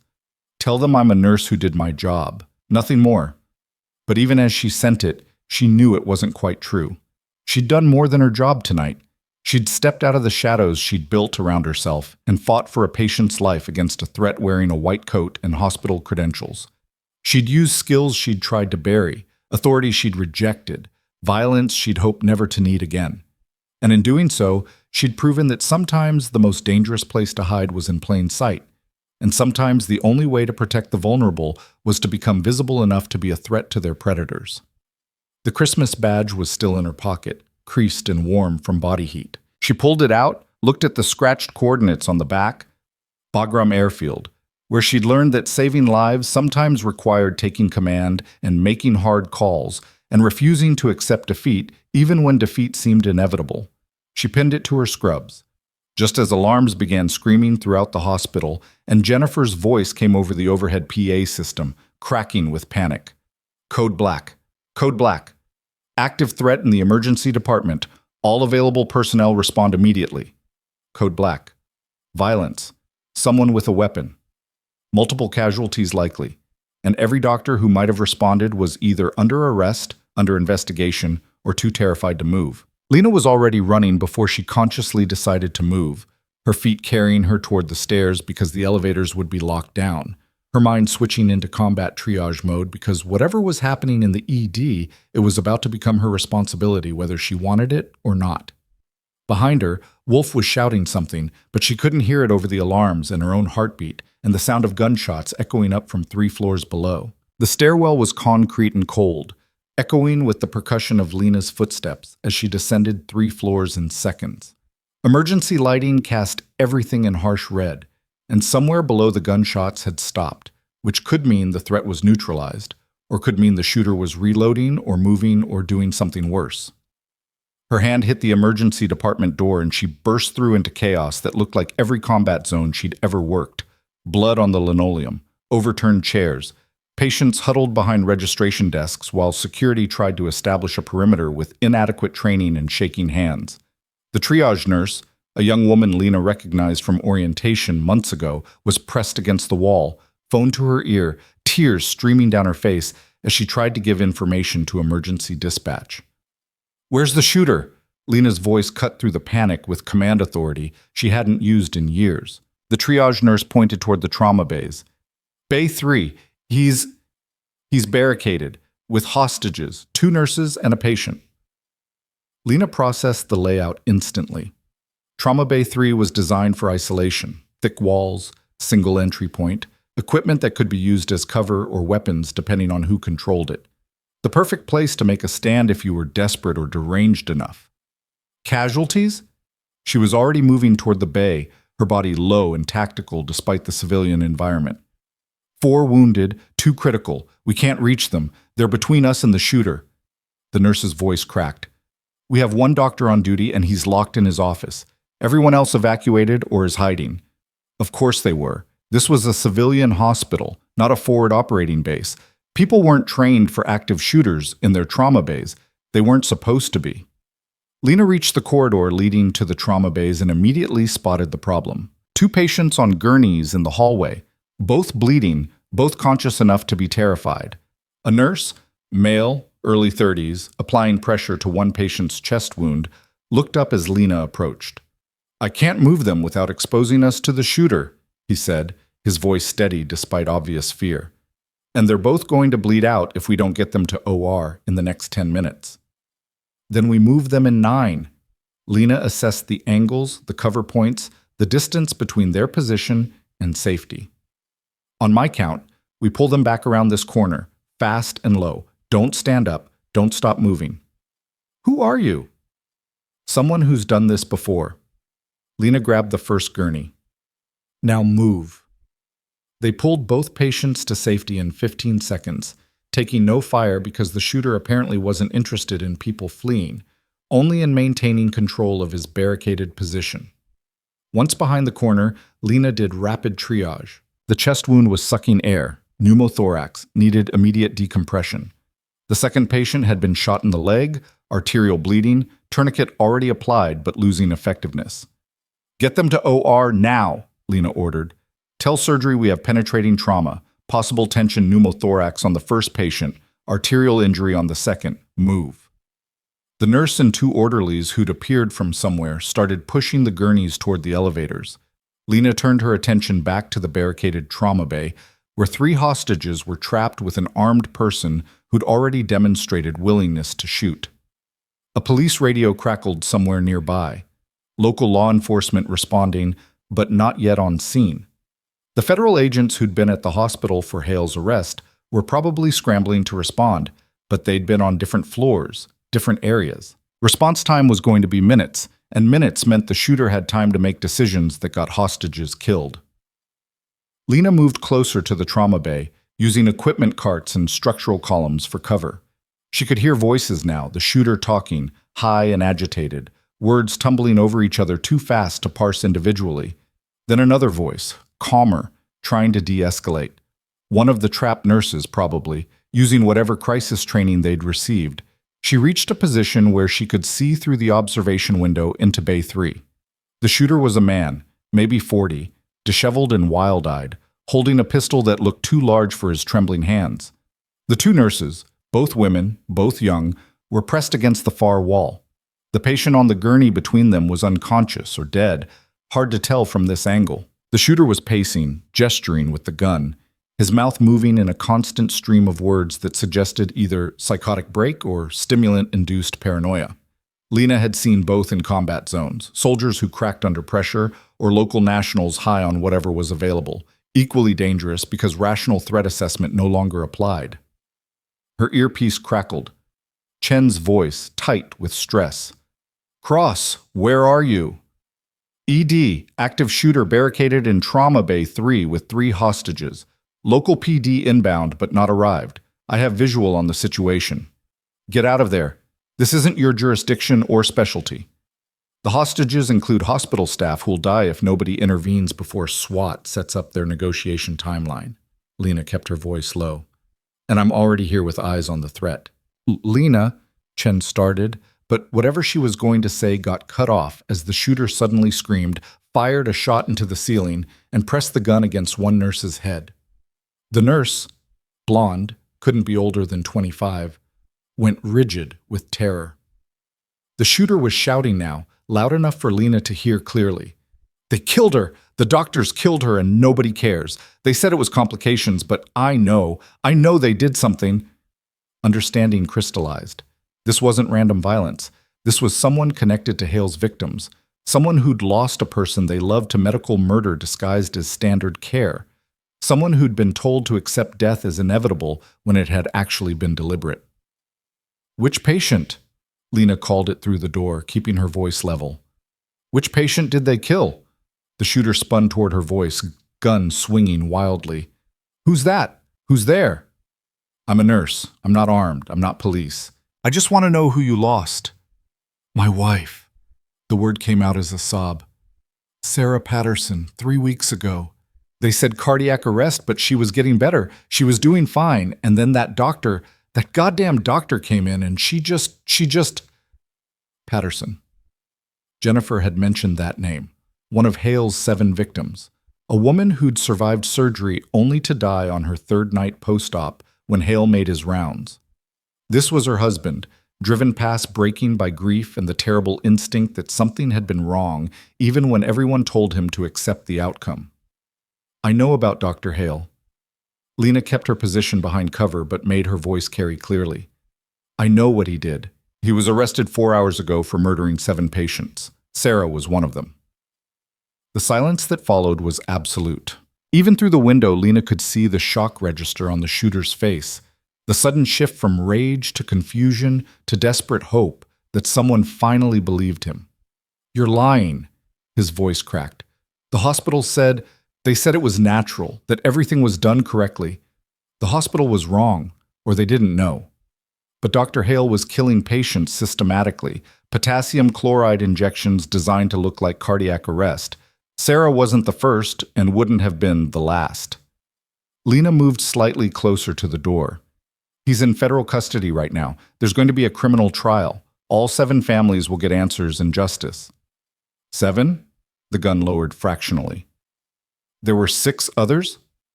6 others. All the same pattern. All killed by someone who thought he was making difficult decisions when he was actually committing murder.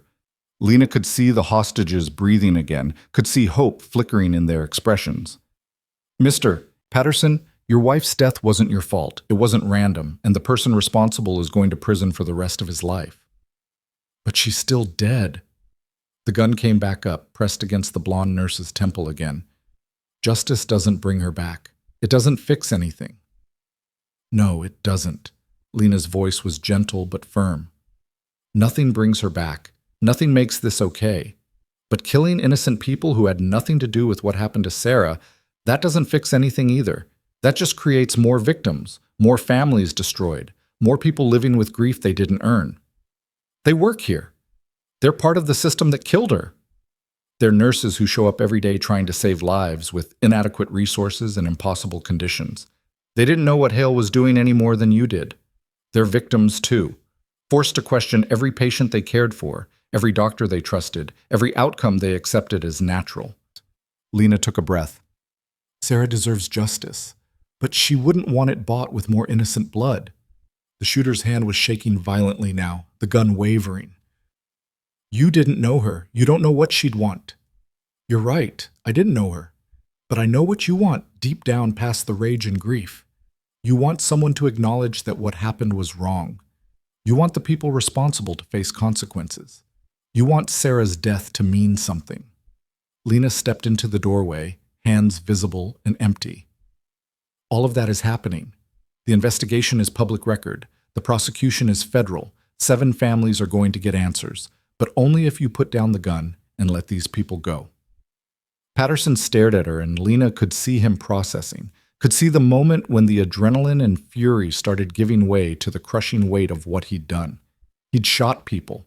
He'd taken hostages. He'd crossed lines that couldn't be uncrossed. Even if he walked away now, his life was over in any meaningful sense. I can't. His voice was barely a whisper. I can't just... After everything? You can.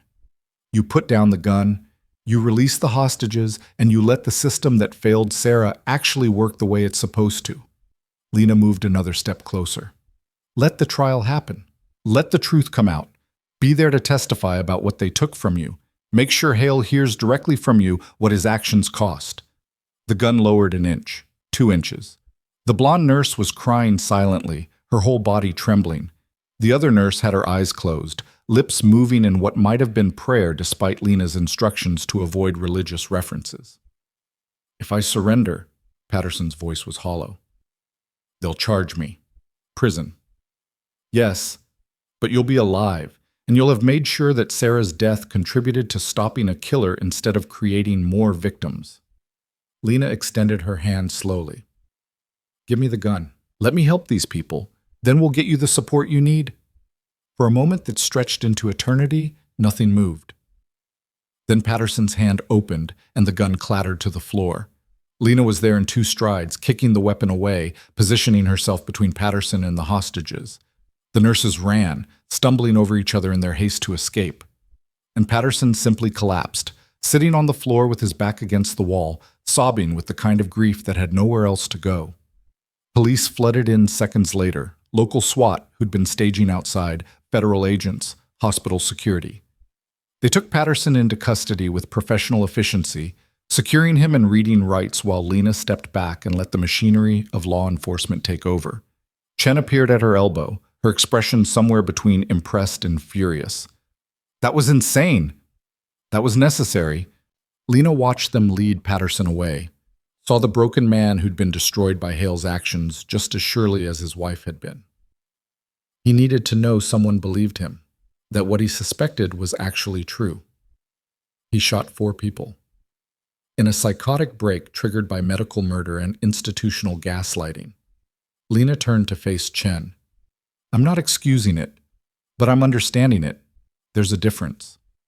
The emergency department slowly returned to controlled chaos, patients being triaged, wounded being treated, statements being taken from everyone who'd witnessed anything. Lena found herself giving her account to 3 different investigators, each time having to explain that she'd talked down an armed hostage taker because nobody else was positioned to do it, and waiting would have meant deaths. Patricia found her around 6 a.m., just as dawn was breaking over Frosthaven. You look like hell. Feel worse. Lena's arm was throbbing where the scalpel had cut, her entire body aching from adrenaline crash and 12 hours without sleep. Tell me everyone survived. The two you triaged made it to OR, both stable. The other shooting victims are critical but alive. 0 fatalities. Patricia handed her a cup of coffee that tasted like salvation. You saved lives tonight, multiple times, in multiple ways. I just did what needed doing. Most people don't. Patricia sat beside her on the hallway floor where Lena had finally collapsed. Most people freeze or run or wait for someone else to handle it. You ran toward the danger every time. That's not normal, Lena. That's exceptional. Lena didn't feel exceptional. She felt exhausted and overwhelmed and like she'd been pushed back into a version of herself she'd tried to leave behind. The invisible floor nurse who'd arrived for her shift 12 hours ago was gone completely, replaced by someone who commanded federal agents and talked down shooters and performed combat surgery in civilian operating rooms. The press is everywhere, Patricia continued. They know about Hale, about the 7 murders, about you stopping both him and Patterson. They're calling you a hero. Hospital administration is scrambling to figure out how to handle the publicity. Tell them to focus on the victims, the 7 families who lost people, the patients who Patterson shot, the nurses who were traumatized. Lena took another sip of coffee. This isn't about me. Except it is. You're the one who connected the dots, who stopped Hale, who saved Wolf, who prevented more deaths tonight. Whether you want the attention or not, you're the story. Patricia pulled out her phone, showed Lena a news headline. Mystery nurse exposes serial killer doctor, prevents mass shooting. Mystery nurse. Like she was some kind of vigilante instead of someone who'd just been trying to do her job. Lena closed her eyes, felt the weight of visibility pressing down like gravity. Commander Wolf is asking for you. Patricia's voice was gentler now. He's heard everything, wants to make sure you're okay. Lena pulled herself to her feet, every muscle protesting. The walk back to the ICU felt longer than it should have, past reporters being held at security checkpoints, past hospital staff who stared at her with expressions ranging from awe to fear, past the normal operations of a building trying to process 24 hours that had shattered every assumption about safety and trust. Wolf was sitting up in bed when she entered, looking far too alert for someone who'd had major surgery less than 24 hours ago. The federal escorts had been reinforced. Apparently Patterson's attack had triggered heightened security protocols, but they stepped aside to let Lena through. Documentacja. Wolf's smile was tired but genuine. Heard you've been busy. Heard you're supposed to be resting. Hard to rest when your surgeon keeps running toward gunfire. He gestured to the chair. Sit before you fall down. Lena sat, felt her body sag with relief at being off her feet. Patterson was one of Hale's victims' husbands. He suspected medical murder, but nobody believed him. The grief broke him. And you talked him down by telling him the truth. I told him that his wife's killer was in custody and there would be justice. Sometimes that's enough to pull people back from the edge. Lena looked at her hand, still steady despite everything. Sometimes it's not. I got lucky. That wasn't luck. That was someone who understands trauma and loss, using that understanding to connect with a person in crisis. Wolf's voice was firm. You're trying to minimize what you did, but everyone else sees it clearly. You're the reason Hale is in custody instead of killing his 8th or 10th or 20th victim. You're the reason Patterson surrendered instead of executing hostages. You're the reason this hospital has a chance to reform instead of just covering up another scandal. I'm the reason everyone knows my name and face now. Lena's voice was flat. I'm the reason I can't go back to being invisible. Maybe invisible was never sustainable. Wolf shifted position carefully, wincing at the movement. Maybe you needed to be invisible because you were traumatized and exhausted and the military system gave you no space to heal. But you're not that person anymore. You've had 4 years to rest, to choose your own terms, to remember who you are outside of combat zones and command structure. Maybe it's time to stop hiding. Before Lena could respond, the door opened and Gerald Vance entered, flanked by lawyers and what looked like the entire hospital board. His expression was carefully neutral, the kind of corporate mask that revealed nothing while calculating everything. Ms. Cross? Or should I say Lieutenant Commander Cross? Or Dr. Cross? I'm honestly not sure what title applies anymore. Vance's attempt at humor fell flat. We need to discuss your employment status. I assumed I was fired. Lena kept her tone professional. Given that my credentials were incomplete and my actions over the past 24 hours have created significant liability exposure for the institution. On the contrary, one of the board members, an older woman with steel gray hair and sharp eyes, stepped forward. We're here to offer you the position of Director of Trauma Services, effective immediately. The words hung in the air like an absurdity. 12 hours ago, they'd been investigating her for practicing medicine without authorization. Now they were offering her a leadership position. The whiplash was almost funny. You're offering me a promotion after arresting your trauma chief for serial murder and creating a media firestorm that's probably going to cost you millions in settlements. Lena's laugh was sharp. That's either desperation or strategy. Which is it? Both. The board member's honesty was surprising. The hospital's reputation is in free fall. Our trauma department has been decimated by Hale's arrest. Federal oversight is forcing immediate reforms. We need someone with unimpeachable credentials, actual trauma experience, and enough public goodwill to help rebuild trust. That's you. I'm active duty military now. I don't work for you. We've already discussed interagency assignment with Commander Reeves. Vance pulled out a document. You would serve as director while maintaining your military commission, essentially acting as a liaison between civilian and military medical services. It's unprecedented, but then again, so is everything about this situation. Lena looked at the document without taking it. Director of Trauma Services. Full authority over hiring, protocols, resource allocation.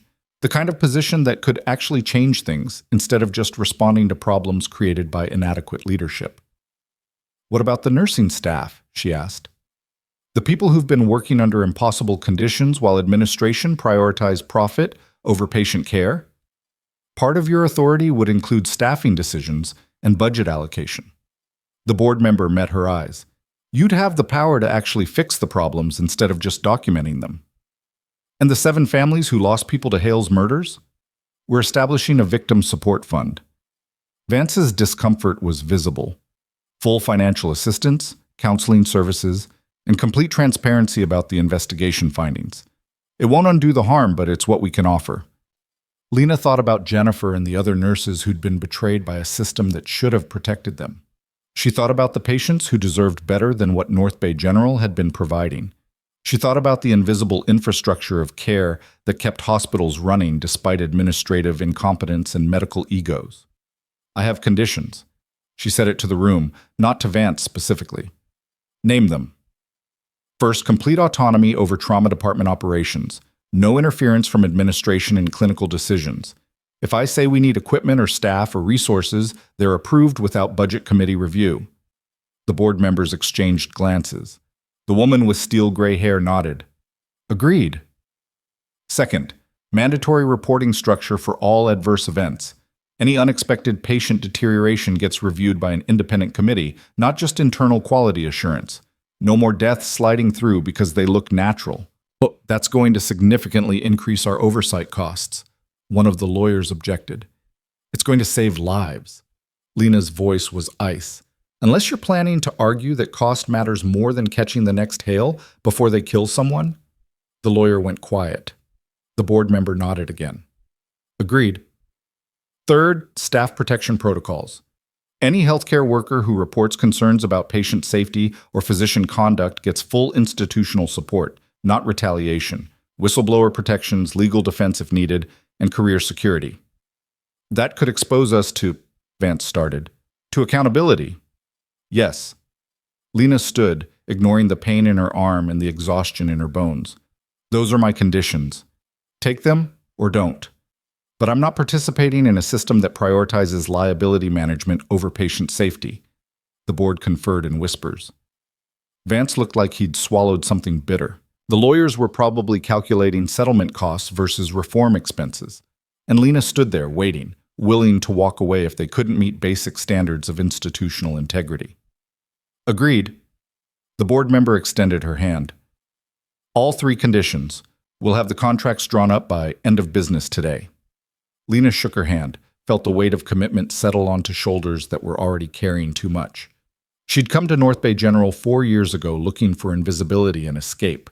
Now she was being handed authority and responsibility and the chance to actually change things instead of just surviving them. I'll need to review current staffing and protocols before I accept formally. She kept her tone professional.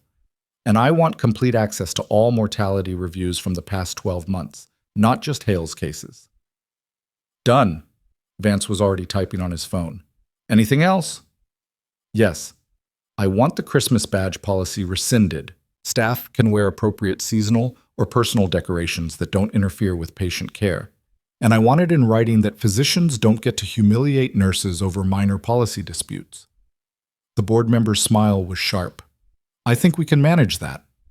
They left, trailing lawyers and assistants, probably heading to emergency meetings about damage control and public relations. Lena sat back down heavily, feeling like she'd just agreed to something that was either going to transform her life or destroy it completely.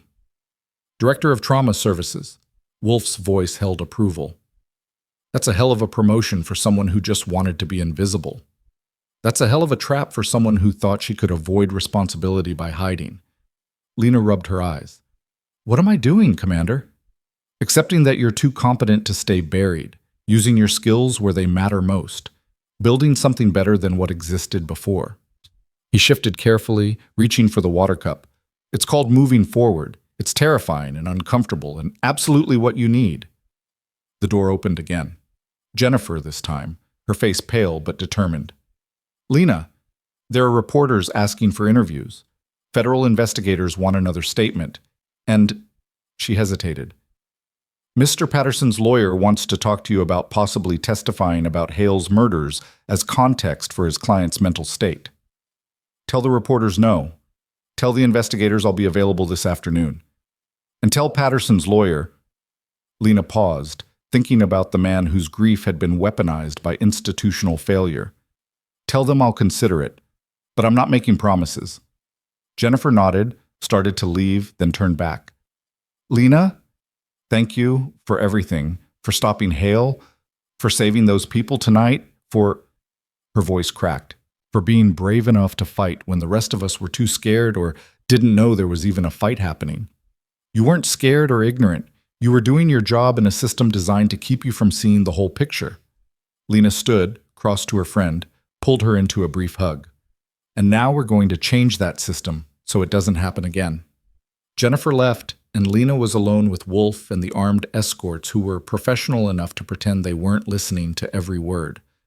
The morning sun was streaming through the windows now, turning Frosthaven's skyline gold and pink. Another day beginning like the previous one hadn't just shattered everything. You should rest. Wolf said it gently. You've been running on adrenaline and determination for 12 hours. Eventually your body is going to demand payment. After I review the protocols and staffing reports. Lena was already mentally organizing the work ahead, departments to restructure, policies to rewrite, staff to interview and evaluate. If I'm going to be director, I need to understand what I'm working with. Doc. Wolf's voice carried command authority. Rest. That's an order from your patient. Patients don't give orders. Special operations patients do when their surgeons are about to collapse from exhaustion. His smile was gentle. 3 hours. That's all I'm asking. 3 hours of sleep before you start rebuilding the entire trauma department. Lena wanted to argue, but she was swaying on her feet and her vision was starting to blur at the edges. She'd pushed through exhaustion before, had worked 70-hour shifts in combat zones, but that was years ago when her body was younger and her resilience hadn't been tested by quite so many impossible situations. 2 hours, she compromised. Then I review files. Deal. There was a physician's sleep room 2 doors down, a small space with a narrow bed and blackout curtains that smelled faintly of old coffee and stress. Lena collapsed onto the bed without bothering to remove her shoes or her badge, and sleep took her immediately into dreams of surgical fields and hostile fire, and Patterson's gun lowering fractionally while hostages wept with relief. She woke to her phone vibrating with an incoming call. The screen showed Commander Reeves' number and a timestamp that proved she'd been asleep for 4 hours, not 2. Her body felt marginally more human, though her arm throbbed and her muscles ached like she'd been in actual combat. "Cross," she answered while splashing water on her face from the small sink. "We have a situation." Reeves's voice was tight. "Hale's lawyers are claiming coercion. They're saying you planted evidence, that the federal investigation was compromised by your personal vendetta, that their client is the victim of a conspiracy to cover up hospital incompetence. That's absurd. That's what defense attorneys do when the evidence is overwhelming. They attack process and credibility." Reeves paused. "They're specifically targeting you, claiming your military record is classified because it contains misconduct allegations, suggesting your reactivation was irregular, implying you have a history of violence that makes you an unreliable witness." Lena's jaw tightened. "My military record is classified because I worked with special operations personnel in sensitive theaters. There are no misconduct allegations, and my reactivation was approved by Naval Medical Command." "I know, but mudsticks and Hale's lawyers are throwing enough of it that some might land. They've already got one news outlet running with the mysterious military past angle." Reeves sighed. "We need to get ahead of this, either by unsealing parts of your record or by providing context that undermines their narrative." "Unsealing my record puts people at risk," Lena said it flatly. "Operations I supported, personnel I worked with, locations that are still active, all of that is classified for reasons that matter more than Hale's defense strategy." "Then we need another approach." Reeves was quiet for a moment. "The press conference is in 2 hours. You could attend, make a statement, control the narrative before Hale's lawyers poison it." Lena thought about visibility and exposure and the careful anonymity she'd built being stripped away completely. But she also thought about 7 families who deserved justice, and Patterson who had been driven to violence by institutional failure, and every future patient who needed the system to actually work. "I'll be there." She said it before she could reconsider.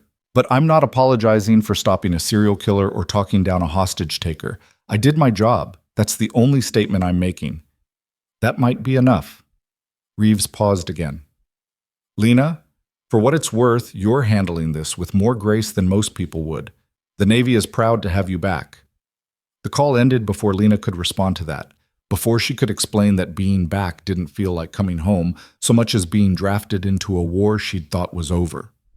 She cleaned herself up as best she could in the small sink, changed into fresh scrubs that someone had thoughtfully left outside the sleep room door, and pinned her Christmas badge back onto her chest, where it caught the fluorescent light like a small declaration of defiance. The press conference was being held in the hospital's main auditorium, a space normally used for continuing education lectures, now packed with reporters and cameras and the kind of media attention that turned people into public figures, whether they wanted it or not. Lena entered through a side door, avoiding the main crowd, and found herself immediately surrounded by hospital PR staff trying to coach her on messaging and optics. "Just stick to the facts." One of them thrust a prepared statement into her hands. "Don't speculate, don't editorialize, don't answer questions about ongoing investigations." Lena glanced at the statement, corporate language designed to minimize liability and present the hospital as victim rather than enabler, and handed it back. "I'm not reading that." "But we need consistent messaging." "Then you read it." Lena moved past them toward the stage where Gerald Vance and the board members were already seated, looking like they'd rather be anywhere else. Commander Reeves stood off to the side in full dress uniform, her presence a reminder that this situation had federal implications beyond hospital politics. The press conference began at precisely 9 a.m. Vance spoke first, his statement hitting all the expected notes: shock and horror at Hale's actions, commitment to transparency and reform, sympathy for victims and their families. It was professionally delivered and completely devoid of genuine emotion, the kind of corporate response that admitted nothing while promising everything. Then it was Lena's turn. She approached the podium without notes, without prepared statements, with only the truth and the weight of everything that had happened in the past 24 hours. The cameras focused on her like weapons, and somewhere out there 7 families were probably watching, and Patterson was sitting in a cell, and Hale was plotting with lawyers about how to escape consequences. "My name is Lieutenant Commander Lena Cross." She said it clearly, letting the rank establish authority. 4 years ago, I left military service after multiple combat deployments as a trauma surgeon. I took a position as a floor nurse at North Bay General Hospital because I wanted to help people without the burden of command or the weight of triage decisions that determine who lives and who doesn't. The room was absolutely silent. Cameras clicked, recording every word. Yesterday, I discovered that one of this hospital's physicians, Dr. Victor Hale, had been systematically murdering patients using medical knowledge to disguise murder as natural complications. I intervened to protect a patient under my care. That intervention led to a federal investigation that uncovered 7 victims and a pattern of deliberate killing spanning 3 months. She paused, letting that sink in. During the same 24-hour period, I talked down a hostage taker who'd been driven to violence by grief and the terrible certainty that his wife had been murdered while the hospital told him to accept her death as inevitable. He was right. She was murdered, and nobody believed him until it was too late. One reporter started to raise a hand. Lena continued without acknowledging the question. I'm not a hero. I'm a medical professional who recognized a threat and responded using training and experience gained in circumstances most people will never face. The real heroes are the nurses who work every day in understaffed conditions with inadequate resources. The real heroes are the patients who survive despite a healthcare system that often prioritizes profit over care. The real heroes are the families who trusted this hospital and now have to live with betrayal and loss. She looked directly into the main camera. Victor Hale will face justice in federal court. The 7 families will receive support and answers, and this hospital will implement reforms to ensure nothing like this can happen again. Those are facts, not promises. Those are commitments, not corporate statements. Anyone who tries to undermine those commitments through legal maneuvering or media manipulation or institutional inertia will be held accountable. The questions started immediately, shouted over each other, demanding details and speculation and sound bites. Lena ignored them all, stepping away from the podium and leaving through the same side door she'd entered. The PR staff looked horrified. The board members looked shell-shocked. But Commander Reeves was smiling. That was not what they expected. Reeves fell into step beside Lena as they walked down the corridor. I don't care what they expected. Lena's voice was tired but steady. 7 people are dead.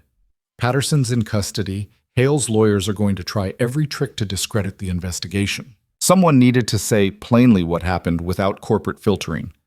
Naval Command is going to get calls, Reeves warned. Demands that you be disciplined for speaking without authorization. Let them call. Lena kept walking. I'm Director of Trauma Services now. I have authority over this department and responsibility for making sure it functions properly. That includes being honest about failures and clear about corrections. They reached the elevator.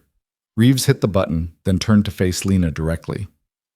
You're going to make enemies, people who don't want transparency or accountability, people who benefit from the current system despite its flaws. Good. Lena stepped into the elevator. That means I'm doing something right. The doors closed and Lena rode up to the trauma floor alone, her reflection in the polished steel showing someone who looked simultaneously exhausted and energized, someone who'd stopped hiding and started fighting and had no intention of going back to invisibility. The department she was now responsible for stretched before her like a battlefield that required different weapons, policies instead of scalpels, administrative authority instead of rank, transparency instead of classified operations. But the mission was fundamentally the same: save lives, stop threats, and make sure the people who did the actual work had the support they needed to succeed. She was reviewing staffing schedules when her phone buzzed with a text from an unknown number. Dr. Cross, this is Marcus Patterson. My lawyer gave me your number. I just wanted to say thank you for telling me the truth about Sarah. And I'm sorry for what I did, for the people I hurt. I wasn't trying to make more victims. I couldn't carry it anymore. Lena stared at the message for a long moment, then typed a response. I understand. Get the help you need. Honor Sarah by healing, not by destroying yourself further. The truth about what happened to her is going to come out in court. Make sure you're there to see justice done. His response came immediately. I will. And Dr. Cross? Whatever they're saying about you in the news, you saved my life yesterday too. Not just the hostages, me. You gave me a reason not to pull the trigger. Thank you. She didn't respond to that, just set down the phone and returned to the staffing schedules that needed revision and the protocols that needed rewriting and the massive project of transforming a broken department into something that actually served the people it was meant to protect. By evening, the news cycle had moved on to analyzing her press conference and speculating about her military background and debating whether her appointment as director was appropriate given the irregular circumstances. Hale's lawyers had issued a statement calling the entire investigation a witch hunt orchestrated by a vindictive individual with a personal agenda and a history of violence. The hospital's legal team was preparing counterstatements. Federal prosecutors were assembling their case files. And somewhere in Frosthaven, 7 families were beginning the long process of understanding that their loved ones hadn't just died. They'd been murdered by someone who'd taken an oath to heal. Lena worked through the night, reviewing every trauma case from the past year, identifying patterns and problems, and the systemic failures that had allowed Hale to operate unchecked. She found understaffing that meant nurses couldn't adequately monitor patients. She found equipment failures that had been documented but never addressed. She found a culture of hierarchy that discouraged questioning and punished advocacy. By dawn, she had a preliminary reform plan that would require significant resources and even more political will. She presented it to the board at 7 a.m., laying out timelines and requirements and the non-negotiable standards that would define her leadership.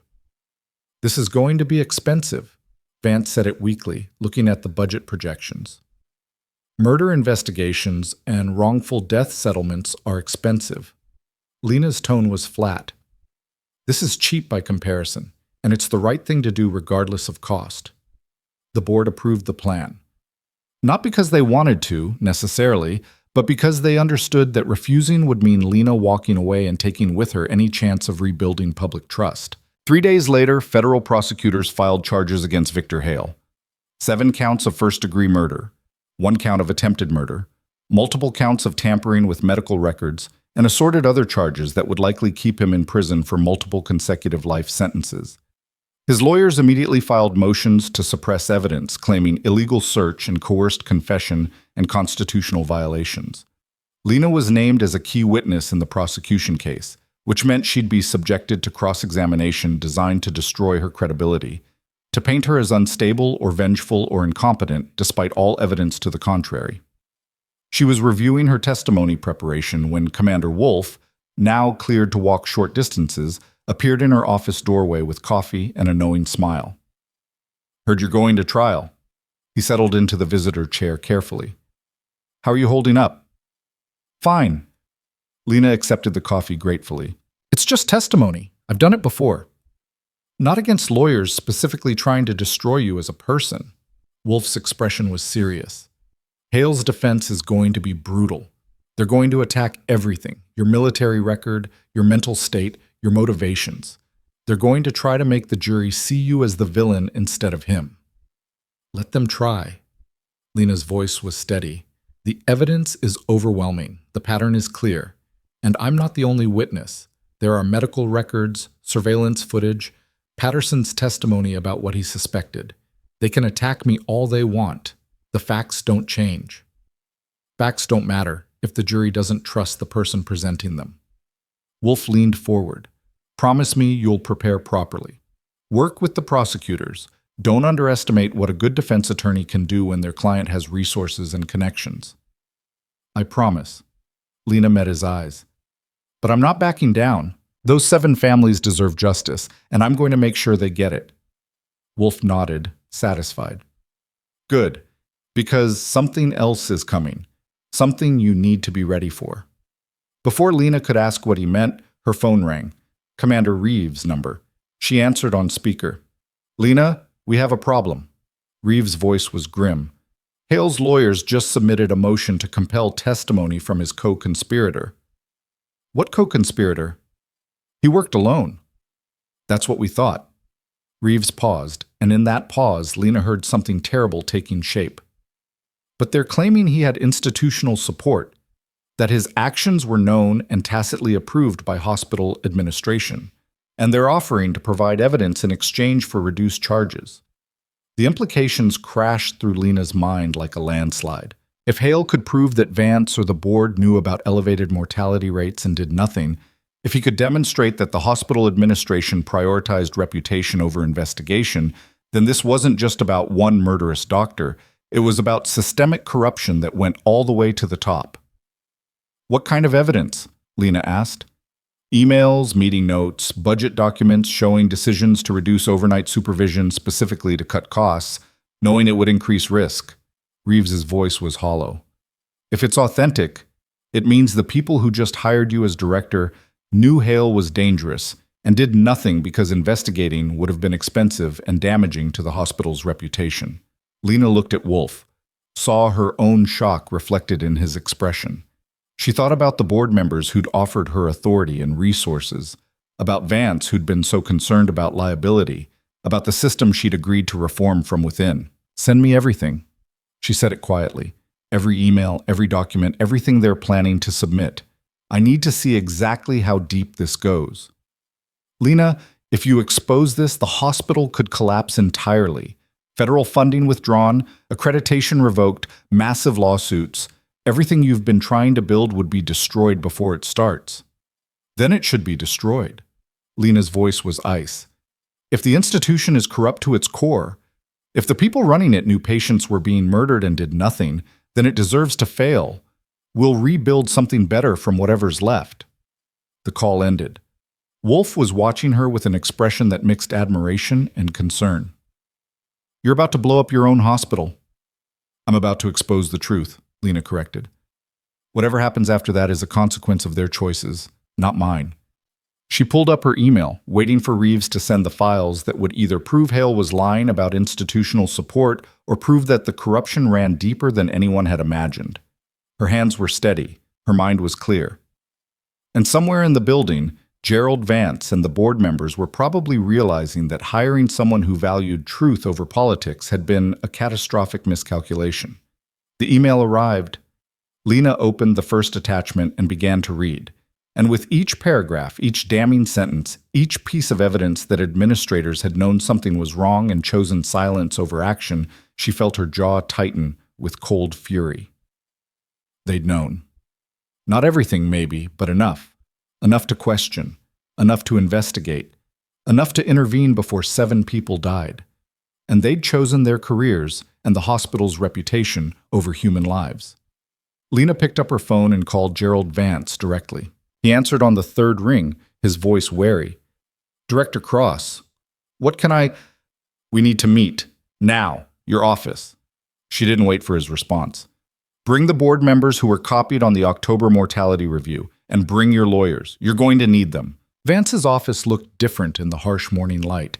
The expensive furniture seemed cheaper. The awards and certifications on the walls, hollow reminders of standards that had been compromised for convenience.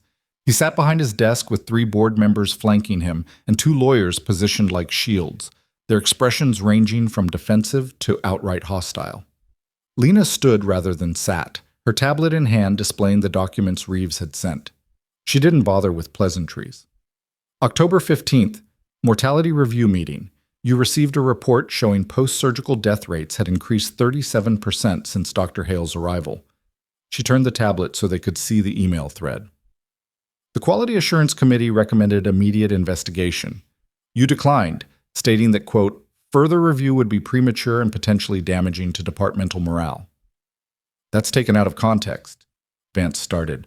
October 29th, follow-up meeting. QA presented 3 specific cases with unexplained complications. They requested external audit. You again declined, this time citing budget constraints and the need to, quote, avoid creating panic among staff. Lena swiped to the next document. November 12th, Marcus Henderson died. 4th victim. The attending physician who'd performed the initial surgery filed a concern report stating the death pattern was unusual. That report went to your desk. You filed it without action. The board members were looking at each other now, the calculations happening behind their eyes. How much they knew, how much they could deny, how much legal exposure they were facing. We didn't know Hale was murdering patients. The steel-haired board member, Lena had learned her name was Margaret Chen, no relation to the FBI agent, spoke with careful precision. We saw elevated mortality rates. That's concerning but not uncommon when a new physician joins a department and begins treating more complex cases. You saw patterns. You saw concerns raised by multiple staff members. You saw enough evidence to warrant investigation. Lena's voice was flat. And you chose not to look deeper because investigation would have been expensive and public and might have damaged the hospital's reputation. That's not ignorance. That's willful blindness. What exactly are you accusing us of? One of the lawyers leaned forward. Because if you're suggesting criminal liability, you're making a very serious allegation without proper authority. I'm suggesting that you knew something was wrong and actively chose not to investigate. I'm suggesting that your inaction enabled 3 more murders after the initial concerns were raised.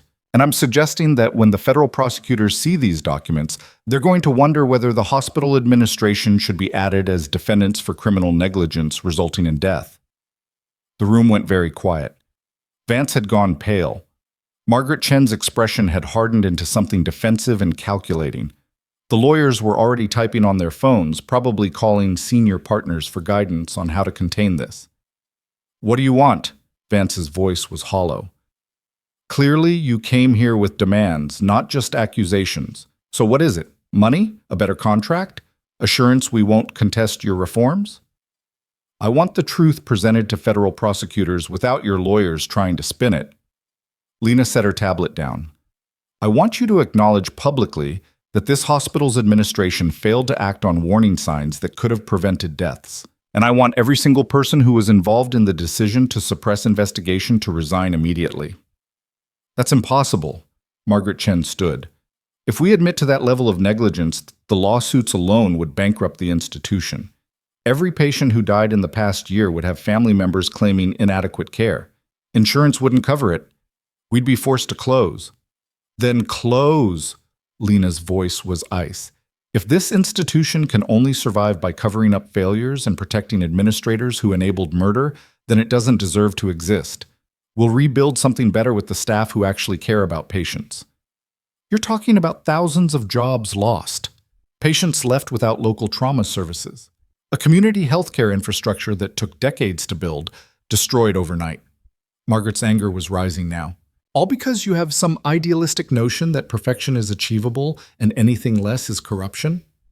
I'm talking about 7 people who died because you decided investigation was too expensive. Lena stepped closer to the desk. I'm talking about Marcus Henderson, 63, survived cardiac surgery only to be murdered while recovering.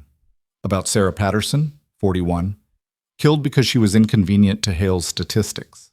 About 5 others whose names you probably don't even know, because they were just numbers in a mortality report you didn't bother to read carefully. She pulled out her phone, displayed photographs that the victims' families had provided to prosecutors. These are the people your budget constraints and departmental morale concerns killed. Look at them. Remember their faces when you're calculating legal exposure and institutional survival. The photographs showed birthday parties and graduations and wedding photos, lives that had been full and complex and valuable, before Hale ended them with potassium chloride, and administrative indifference enabled him to continue. Vance looked away. Margaret stared at the photos with an expression that might have been shame or might have been anger at being forced to confront consequences. The lawyers maintained professional neutrality, but their body language had shifted, suggesting they were reassessing their strategy. If we resign, the hospital needs leadership. Margaret's voice was quieter now. The board can't just disappear and leave a power vacuum. Federal oversight will provide interim administration until new board members can be appointed through proper channels. Lena had already discussed this with Commander Reeves. The staff will continue operations under existing protocols with enhanced supervision. Patients will be notified of the transition and given options to transfer care if they choose. It's not ideal, but it's honest. And you? Vance asked. You stay on as director while everything falls apart around you. I stay on because someone needs to make sure the patients are protected during the transition. Because the nurses and physicians who actually do the work deserve leadership that won't abandon them when things get difficult. Lena met his eyes. Unlike you. The contempt in her voice was unmistakable. Vance flinched like he'd been struck. And Lena realized she didn't care about his feelings or his career or his legacy, only about making sure the system that had enabled him to fail so catastrophically was dismantled completely. We need time to consult with legal counsel. One of the lawyers stood.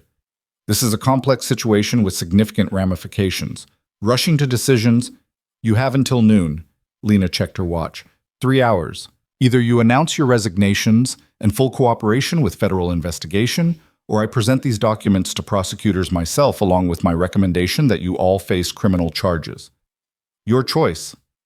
She left the office without waiting for response, walked through corridors that felt different now, like she was seeing the infrastructure rather than just moving through it. Every budget decision, every policy choice, every administrative priority had downstream effects on patient care. Vance and his board had optimized for financial stability and reputation management, and people had died as a result. Patricia was waiting outside the administrative wing, her expression worried. I heard shouting. What happened? I gave them 3 hours to resign or face criminal prosecution. Lena kept walking, heading back toward the trauma department. They knew Hale was dangerous. They had evidence. They chose not to investigate. Sweet, merciful. Patricia caught up, matching her pace. Lena, if the entire board resigns, this hospital could actually collapse. Federal oversight, loss of funding, patient transfers, we could be looking at complete institutional failure. Then we fail honestly instead of surviving through cover-ups. Lena pushed through the trauma department doors. I'm not protecting an institution that values its own existence more than human lives. The department was busy with the normal rhythm of emergency medicine.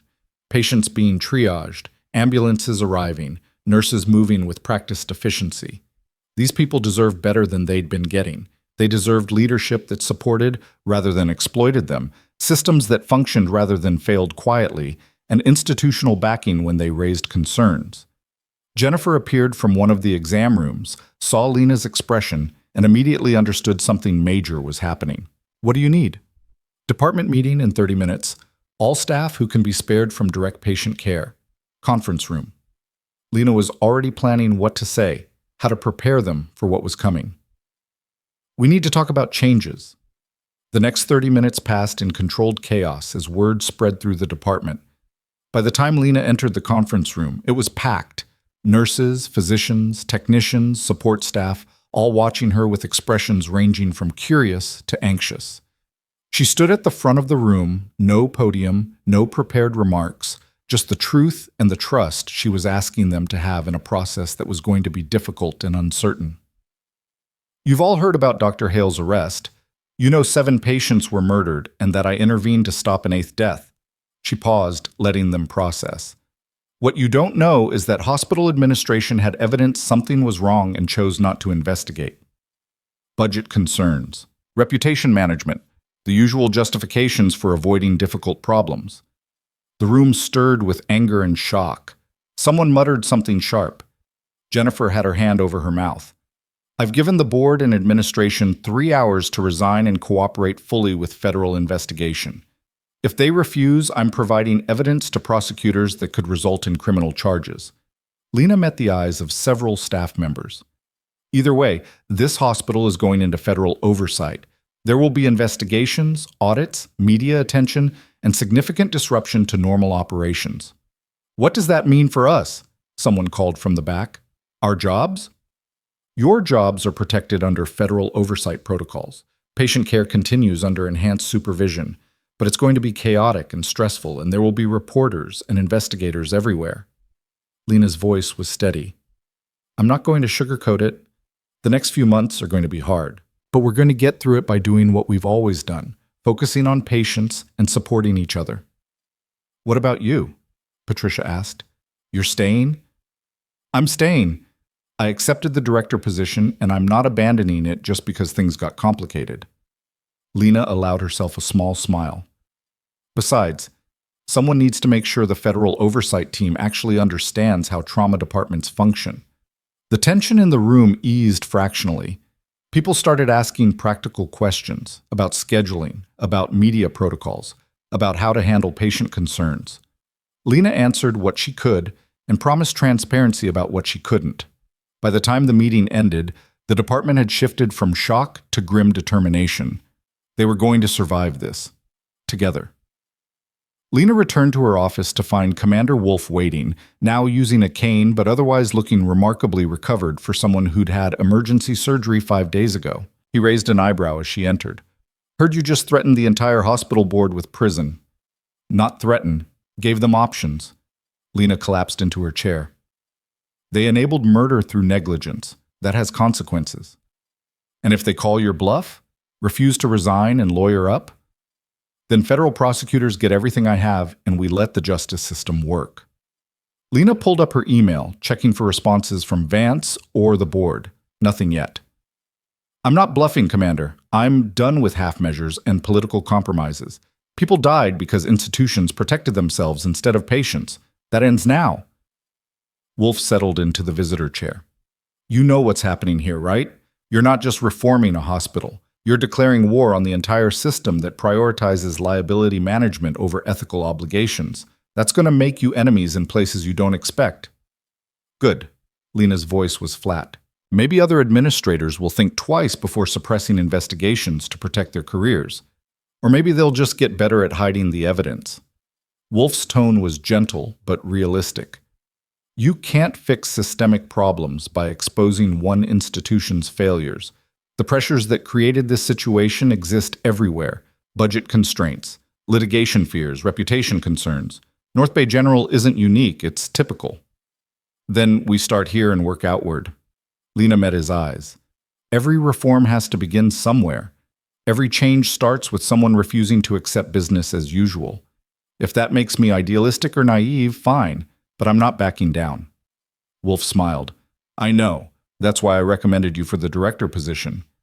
Lena stared at him. What?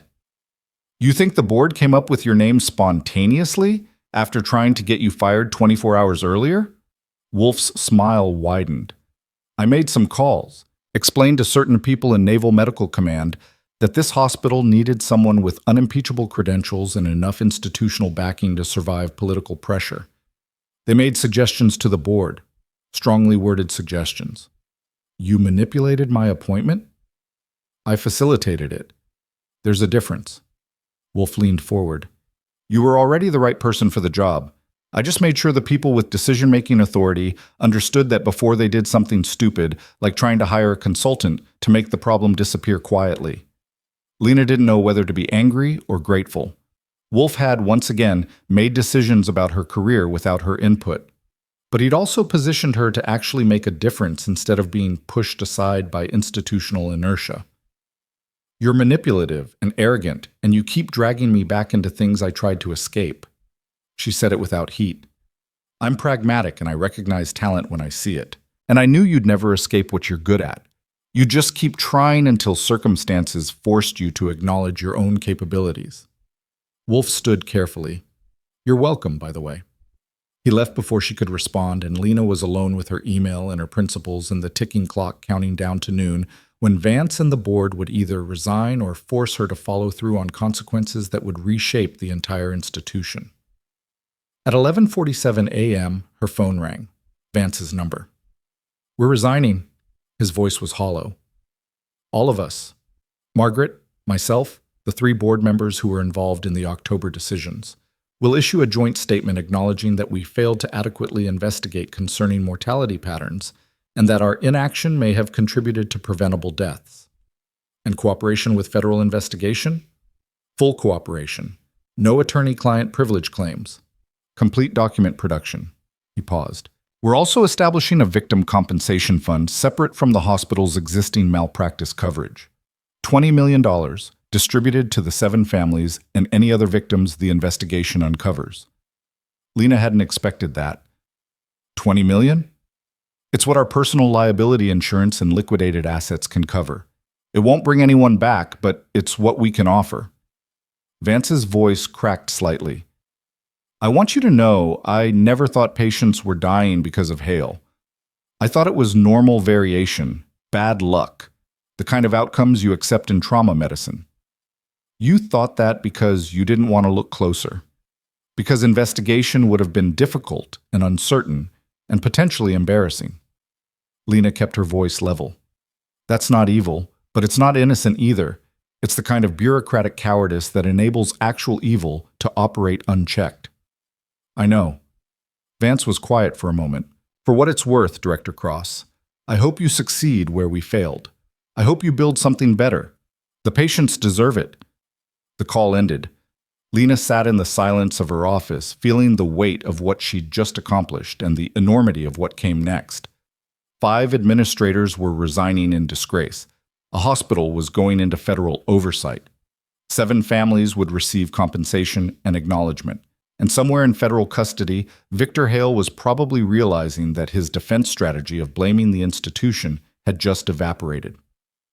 Commander Reeves called 15 minutes later. Just saw the resignation announcement. How did you manage that? I gave them a choice between consequences now or worse, consequences later. They chose pragmatism over pride. Lena pulled up the hospital's public statement, reading the carefully worded acknowledgement of failure. Is it enough for the prosecutors? More than enough. With the administration's cooperation and the evidence we've already collected, Hale's case is airtight. His lawyers are already floating plea deal inquiries. Reeves paused. But Lena, you need to understand what's about to happen.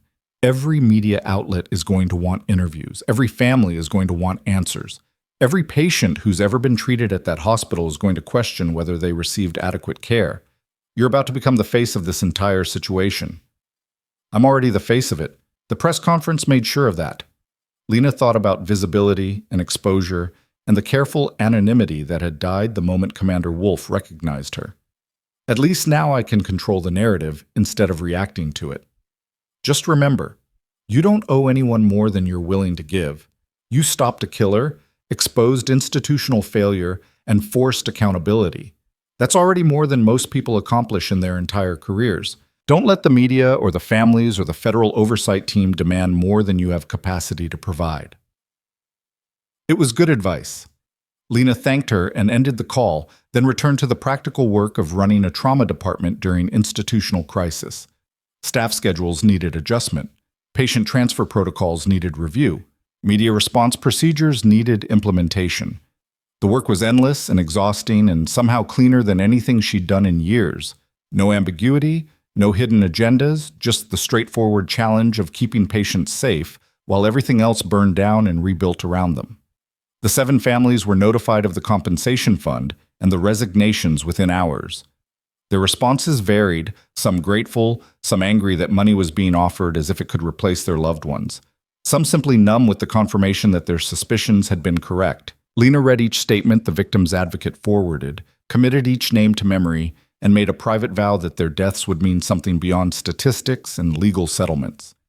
3 days later, Victor Hale's lawyers announced he would plead guilty to all charges in exchange for life sentences to run concurrently instead of consecutively. The plea deal included full allocution, a detailed confession describing his methodology, his victim selection, his justifications. Prosecutors agreed because it saved the families from having to endure a trial and provided a complete record for the medical licensing boards to ensure Hale could never practice again. Lena attended the plea hearing, sitting in the gallery with federal agents and family members and reporters who turned the proceeding into a media event. Hale was brought in wearing prison orange instead of expensive suits, his arrogance replaced by the hollow-eyed exhaustion of someone finally facing consequences. The judge asked if he understood the charges. Hale said yes. The judge asked how he pleaded. Hale said guilty. And then came the allocution. Hale's confession, delivered in a flat monotone that somehow made the horror worse. I identified patients with poor prognosis, complications, advanced age, comorbidities that would make recovery difficult. I administered potassium chloride through their IV lines during night rounds when monitoring was minimal. Death occurred within minutes, presenting as cardiac arrest. I chose this method because it was quick, untraceable, and could be attributed to expected post-surgical complications. Someone in the gallery sobbed. Sarah Patterson's husband, probably. Lena kept her expression neutral, watching Hale speak with the clinical detachment of someone describing a research protocol rather than serial murder. I believed I was optimizing resource allocation, eliminating patients unlikely to survive long-term while preserving capacity for those with better outcomes. I told myself it was pragmatic medicine, battlefield triage applied to civilian care. I was wrong. The last sentence was added by lawyers, obviously. Hale didn't sound like he believed it. He sounded like he'd been forced to say words that contradicted his internal logic. The judge accepted the plea. 7 consecutive life sentences, no possibility of parole. Medical license permanently revoked. Mandatory psychiatric evaluation. Hale would spend the rest of his life in federal prison, and when he died, he'd be remembered only as the doctor who'd betrayed every oath and principle of his profession. As they led him away, Hale looked directly at Lena. His expression held no remorse, just cold assessment, like he was still trying to understand what mistake had led to his exposure. She met his eyes without flinching, and what he saw there made him look away first. Outside the courthouse, reporters surrounded the families and their attorneys. Lena slipped away through a side entrance, avoiding the media attention she'd already provided enough of. She was heading to her car when Marcus Patterson approached, his face showing the toll of grief and legal proceedings and the terrible knowledge that his violence hadn't been necessary because justice was already in motion. "Dr. Cross," he said it hesitantly, "I wanted to thank you for telling me the truth that day, for stopping me from making it worse." "How are you handling everything?" Lena asked. "Plea deal. Assault charges, illegal weapons possession. 3 years, eligible for parole in 18 months if I complete counseling and treatment." Patterson's smile was bitter. "Could have been a lot worse if I'd actually killed someone instead of just shooting at walls and scaring people. Could have been a lot better if you trusted that the system would work before you decided to take things into your own hands." "The system failed, Sarah. Why would I trust it to fix anything?" Patterson's anger flared briefly, then subsided. "But you're right. I made things worse. Added trauma to people who didn't deserve it. I'll carry that." "Use it." Lena's voice was firm. "Use the guilt and the regret to become someone who helps instead of hurts. Sarah wouldn't want her death to be the reason you destroyed yourself. Honor her by healing." Patterson nodded, looking younger than his years, broken by loss, but maybe not beyond repair. He walked away toward his lawyer, and Lena continued to her car, the same old Honda Civic with the dented bumper and mismatched door. She could afford something better now. Director's salary, military back pay, the financial security that came with rank and position. But the car still ran, and keeping it felt like maintaining some connection to the person she'd been before everything changed. The drive back to North Bay General took 20 minutes through Frosthaven's morning traffic. The hospital looked different under federal oversight. New security procedures, visible inspector presence, the kind of heightened attention that came with institutional failure. But inside, the trauma department was functioning better than it had in years. New equipment had been approved and delivered. Staffing ratios had been corrected. Nurses who'd been dismissed or ignored under previous leadership were finally being heard. Jennifer met Lena at the department entrance, tablet in hand showing the day's schedule. "We're at 93% capacity. 2 major traumas inbound from a highway accident. Dr. Okonkwo is already prepping OR2, and there's someone waiting in your office who says it's urgent." "Who?" "Wouldn't give a name. Just said you'd want to talk to them." Jennifer's expression suggested she didn't trust the visitor, but hadn't felt authorized to refuse them entry. Lena headed to her office, cataloging the day's priorities. The trauma patients would need immediate attention. Staffing for the evening shift required review, and she had a meeting with federal oversight at 2 p.m. to discuss long-term structural reforms. Whatever this visitor wanted, it would need to be brief. She opened her office door to find a woman in her 60s sitting in the visitor chair, well-dressed and composed, with eyes that held the particular grief of someone who'd lost family recently. "Director Cross." The woman stood, extended her hand. "My name is Helen Henderson. Marcus was my husband." Lena shook her hand, understanding immediately. "I'm sorry for your loss, Mrs. Henderson. Please call me Helen, and I'm not here for condolences." She sat again, her posture straight despite obvious exhaustion. "I'm here because I want to know what you're going to do to make sure this never happens again." The question was direct and deserved an equally direct answer. Lena sat at her desk, meeting Helen's eyes. "I'm implementing mandatory mortality review with external oversight. Any unexpected patient death will be examined by an independent committee, not just internal quality assurance." I'm establishing anonymous reporting systems so staff can raise concerns without fear of retaliation. And I'm training department leadership to recognize patterns that might indicate systemic problems rather than individual bad luck. That's administrative process. Helen's voice was gentle but firm. What about culture?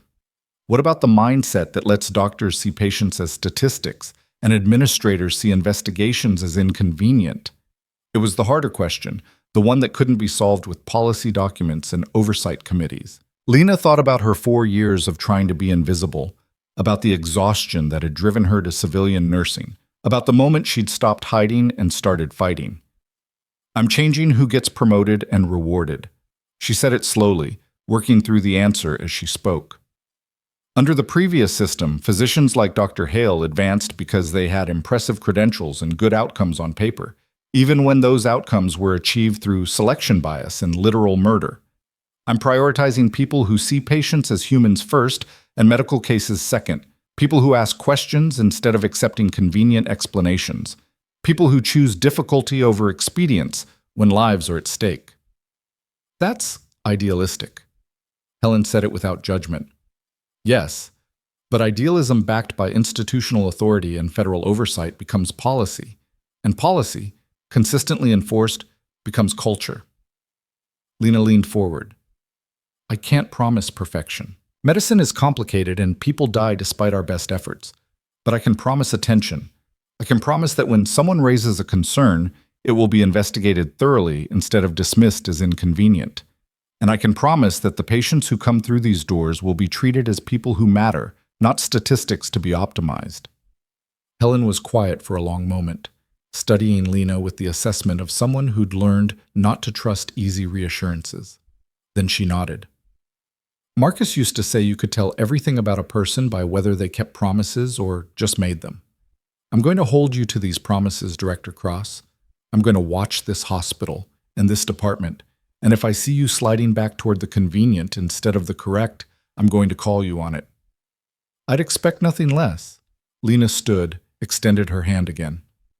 And Mrs. Henderson, thank you for coming here, for demanding accountability, for not letting grief turn into apathy. They shook hands, and Helen left with the quiet dignity of someone carrying an impossible weight. Lena watched her go, then turned to the stack of work on her desk, staffing reports, protocol reviews, budget requests that now had to be justified not just financially, but ethically. The highway accident trauma patients arrived 30 minutes later. Lena scrubbed in alongside Patricia, working with the synchronized efficiency of a team that had found its rhythm. The injuries were severe but manageable, multiple fractures, internal bleeding, the kind of damage that came from high-speed impacts but stopped short of fatal. They worked for 3 hours, saving both patients, then moved to post-operative care with the meticulous attention that prevented the complications Hale had deliberately caused. It was after 8 p.m. when Lena finally left the hospital, exhausted but satisfied with the day's work. The parking lot was nearly empty, her Honda sitting under a sodium light that made everything look orange and surreal.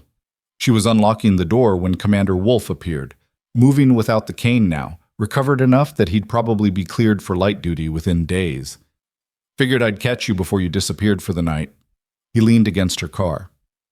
Wanted to let you know I'm being transferred back to active assignment next week. Medical clearance came through. That's fast recovery. Lena assessed him with clinical eyes. You should take another week at least. Let the tissue fully heal. Can't. Mission brief that can't wait. Wolf smiled. But I'll be careful. Learned my lesson about ignoring medical advice from terrifying surgeons. I'm not terrifying. You absolutely are. You stopped a serial killer, talked down a hostage taker, forced an entire hospital administration to resign, and reformed a trauma department in less than 2 weeks. That's objectively terrifying. His expression grew more serious. But it's also exactly what was needed. You did good, Doc. Better than good. I did what needed doing. Lena deflected the praise automatically. Same as you would have in my position. No, I would have followed protocol, filed reports, let the system work through official channels. You burned it all down and rebuilt something better from the ashes. Wolf straightened, wincing slightly at the movement. That takes a different kind of courage than anything I've done in 20 years of special operations. Don't minimize it. Before Lena could respond, he continued, "There's something else. Naval Medical Command wants you to consider a position at Portsmouth. Training program for combat trauma surgeons. You'd be teaching the next generation, building curriculum, the whole thing. Full command authority, substantial resources, chance to influence military medicine at the structural level." It was the offer Lena had rejected before, repackaged with better framing and more autonomy. Teaching instead of operating. Building systems instead of fighting within them. A chance to multiply her impact beyond what one person could accomplish in one department. "I'll think about it." She said it neutrally, not committing. "That's more than you gave them last time, so I'll call it progress." Wolf smiled. "Whatever you decide, you've already proved you're done hiding. The invisible nurse is gone. Now you're just someone who saves lives and fixes broken systems and scares the hell out of people who thought they were untouchable." He left, and Lena drove home through Frosthaven's quiet streets, processing the offer and the changes and the person she'd become over 2 weeks that had felt like years. Her apartment was small and simple, the same place she'd been living since taking the nursing job. It felt different now, like something temporary instead of permanent, like a way station rather than a destination. She made coffee and sat by the window, watching the city lights and thinking about choices. She could stay at North Bay General, continue the reforms, build the trauma department into something that served as a model for other institutions. She could accept the Portsmouth position, teach and train and influence military medicine at a systemic level. She could do something else entirely, apply her skills somewhere completely different, start fresh again, reinvent herself one more time. The possibilities spread out like a map with no marked route, just terrain and obstacles, and the understanding that whatever direction she chose would be her decision rather than something imposed by circumstances or other people's expectations. Her phone buzzed. A text from Jennifer. "Just wanted to say thank you for everything, for fighting when we couldn't, for making this place somewhere we're proud to work again. You changed everything." Lena typed a response. "We changed everything. Together. That's how it works." More messages followed, from Patricia, from other nurses, from physicians who'd felt silenced under Hale's leadership and were finally finding their voices. The department she'd inherited was becoming something different, something better, and that transformation wasn't her accomplishment alone, but the collective effort of people who'd been ready for change and just needed someone to make it possible. She fell asleep on the couch, coffee growing cold beside her, and dreamed not of combat zones or surgical fields, but of ordinary hospital corridors where patients were treated with competence and compassion, and the systems actually worked the way they were supposed to.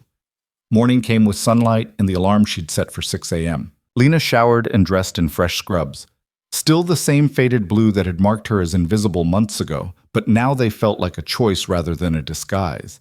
She pinned the Christmas badge to her chest, the small silver snowflake catching light like a declaration of identity. The drive to North Bay General was familiar now, the route embedded in muscle memory. She parked in her usual spot, the dented Honda looking shabby beside newer cars but still running, still reliable. Inside, the hospital was waking up, night shift preparing to hand off to day shift, patients being repositioned and medicated, the eternal rhythm of care that continued regardless of administrative chaos or federal oversight. The trauma department's morning meeting started at 7. Lena stood at the front of the conference room, surrounded by the team she'd been building, experienced nurses, talented physicians, support staff who'd been overlooked under previous leadership. They looked at her with respect that had been earned rather than demanded, with trust that came from consistent action rather than empty promises. Status update. She kept it brief. Federal oversight team will be here at 10 for quarterly review. They're going to want to see our mortality data, our incident reports, our staff satisfaction surveys. Be honest in your responses. We're not hiding problems anymore. We're documenting and addressing them. What if they find issues? Someone asked. Then we fix them. That's the point. Lena pulled up a slide showing their metrics. Mortality rates down 20% since the reforms.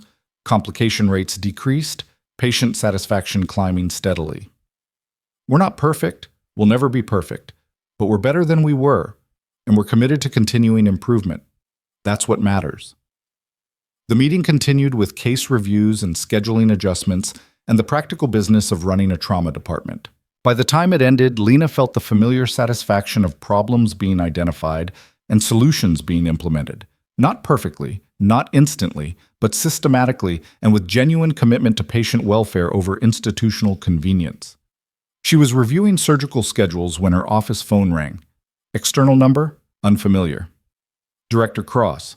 She answered professionally. Dr. Cross, this is Amanda Chen from the New England Journal of Medicine. The woman's voice was brisk and professional. We're putting together a special issue on medical ethics and institutional accountability. Given your recent experiences at North Bay General, we'd like to invite you to contribute a perspective piece on identifying and addressing systemic failures in healthcare settings. Lena had been avoiding media requests for weeks, declining interviews and profile pieces and documentary inquiries. But this was different. Not sensationalism or personal story, but professional discourse about problems that extended beyond one hospital or one murderous physician. What's the focus? She asked.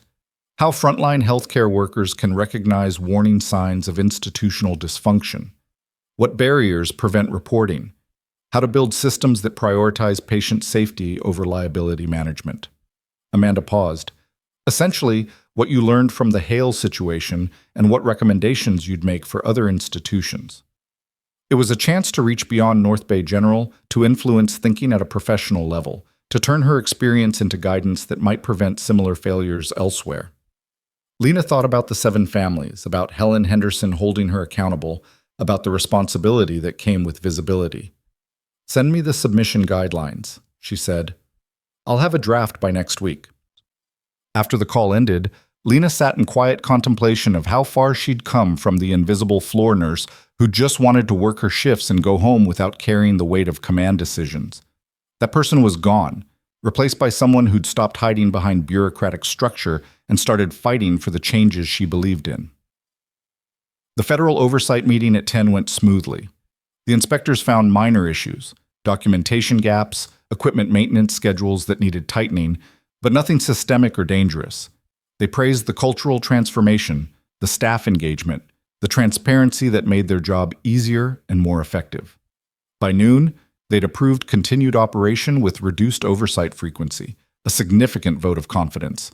Lena spent the afternoon in the OR, working alongside Patricia on a complex trauma case. Motorcycle accident, multiple organ damage, the kind of surgery that required absolute focus and perfect teamwork. They saved the patient, barely, through 5 hours of meticulous repair and constant vigilance. When they finally closed, both surgeons were exhausted but satisfied. You're good at this. Patricia said it while they were scrubbing out. The surgery, yes, but also the leadership, the system building. You found your calling. I'm still figuring it out. Lena dried her hands carefully. Some days I miss being invisible.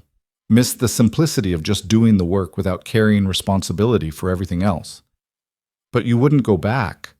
Patricia said it as observation, not question. No, I wouldn't. Lena met her eyes. Turns out invisibility was just another kind of hiding, and I'm done hiding from the things I'm capable of doing. She left the hospital that evening as the sun was setting, painting Frosthaven's skyline in shades of orange and purple. The city looked different now, not because it had changed, but because she was seeing it with different eyes. Somewhere out there, 7 families were continuing to grieve while processing the knowledge that their loved ones' deaths had meaning. Somewhere, Marcus Patterson was serving time while working through guilt and loss. Somewhere, Victor Hale was locked away where he couldn't harm anyone again. And here, in this trauma department, patients were being saved by people who saw them as humans rather than statistics. Lena pulled out her phone and typed a message to Commander Reeves. About the Portsmouth position. Let's talk. I'm not committing to anything, but I'm willing to listen. The response came immediately. I'll set up a call. But Lena, whatever you decide, you've already changed more than most people manage in entire careers. Be proud of that. She drove home with her windows down, letting cold December air fill the car and clear her mind. Christmas was 3 days away. The season that had started with Hale mocking her badge, now ending with institutional transformation and professional recognition. The badge was still pinned to her scrubs in the bag beside her, the scratched coordinates on the back reminding her of who she'd been and what she'd survived. Her apartment felt warmer now, more like home than temporary shelter. She made dinner, poured wine, and pulled out her laptop to start drafting the NEJM article. The words came easily, flowing from experience that was still raw and recent. Medical institutions fail not from malice, but from the accumulated weight of small compromises, budget constraints that reduce oversight, hierarchy that suppresses questioning, liability concerns that prioritize reputation over investigation. These failures create environments where harmful actors can operate undetected, where warning signs are dismissed, where patients become collateral damage to institutional self-preservation. She wrote for 2 hours, translating the chaos of the past weeks into structured analysis and practical recommendations. She wrote about the importance of anonymous reporting systems and independent mortality review. She wrote about protecting healthcare workers who raised concerns and creating cultures where questioning was rewarded rather than punished. She wrote about the responsibility that came with medical authority and the accountability that should follow when that authority was abused. By the time she finished the draft, it was after midnight. Lena saved the document, closed her laptop, and stood at her window looking out at Frosthaven sleeping beneath winter stars. The city was quiet, unaware that one of its hospitals had nearly collapsed under the weight of institutional failure and one woman's refusal to accept convenient lies. Her phone buzzed with one final message, this time from Commander Wolf. Heard about the NEJM piece. Proud of you, Doc. You're not just fixing one department, you're changing the conversation. That's what real leadership looks like. Lena didn't respond, just set down the phone and let herself feel the satisfaction of work done well, of battles fought and won, of systems changed and lives saved. She'd started this journey trying to be invisible, trying to help without the burden of responsibility. But invisibility had been its own prison, and freedom came from accepting the weight of her own capabilities. She was no longer the overlooked floor nurse or the hidden military surgeon. She was someone who'd stopped pretending to be less than she was, who'd fought for what mattered, who'd forced accountability where others had accepted convenient silence. And tomorrow she'd do it again, show up, fight for patients, build systems that worked, and refuse to accept that dysfunction was inevitable or change was impossible. The Christmas badge sat on her desk, reflecting lamplight. Lena picked it up, turned it over to read the coordinates one more time, then pinned it to her jacket. A small piece of metal that represented everything she'd been and everything she'd become. The battlefield surgeon who'd saved lives under fire. The nurse who'd chosen compassion over career. The director who'd burned down corruption and rebuilt something better. She was all of those people. And she was done apologizing for any of them. Outside, Frosthaven slept. Inside, Lena Cross stood ready for whatever came next, armed with skill and authority and the absolute conviction that patients deserved better than what broken systems offered. She'd fought for that. She'd won. And she wasn't finished yet.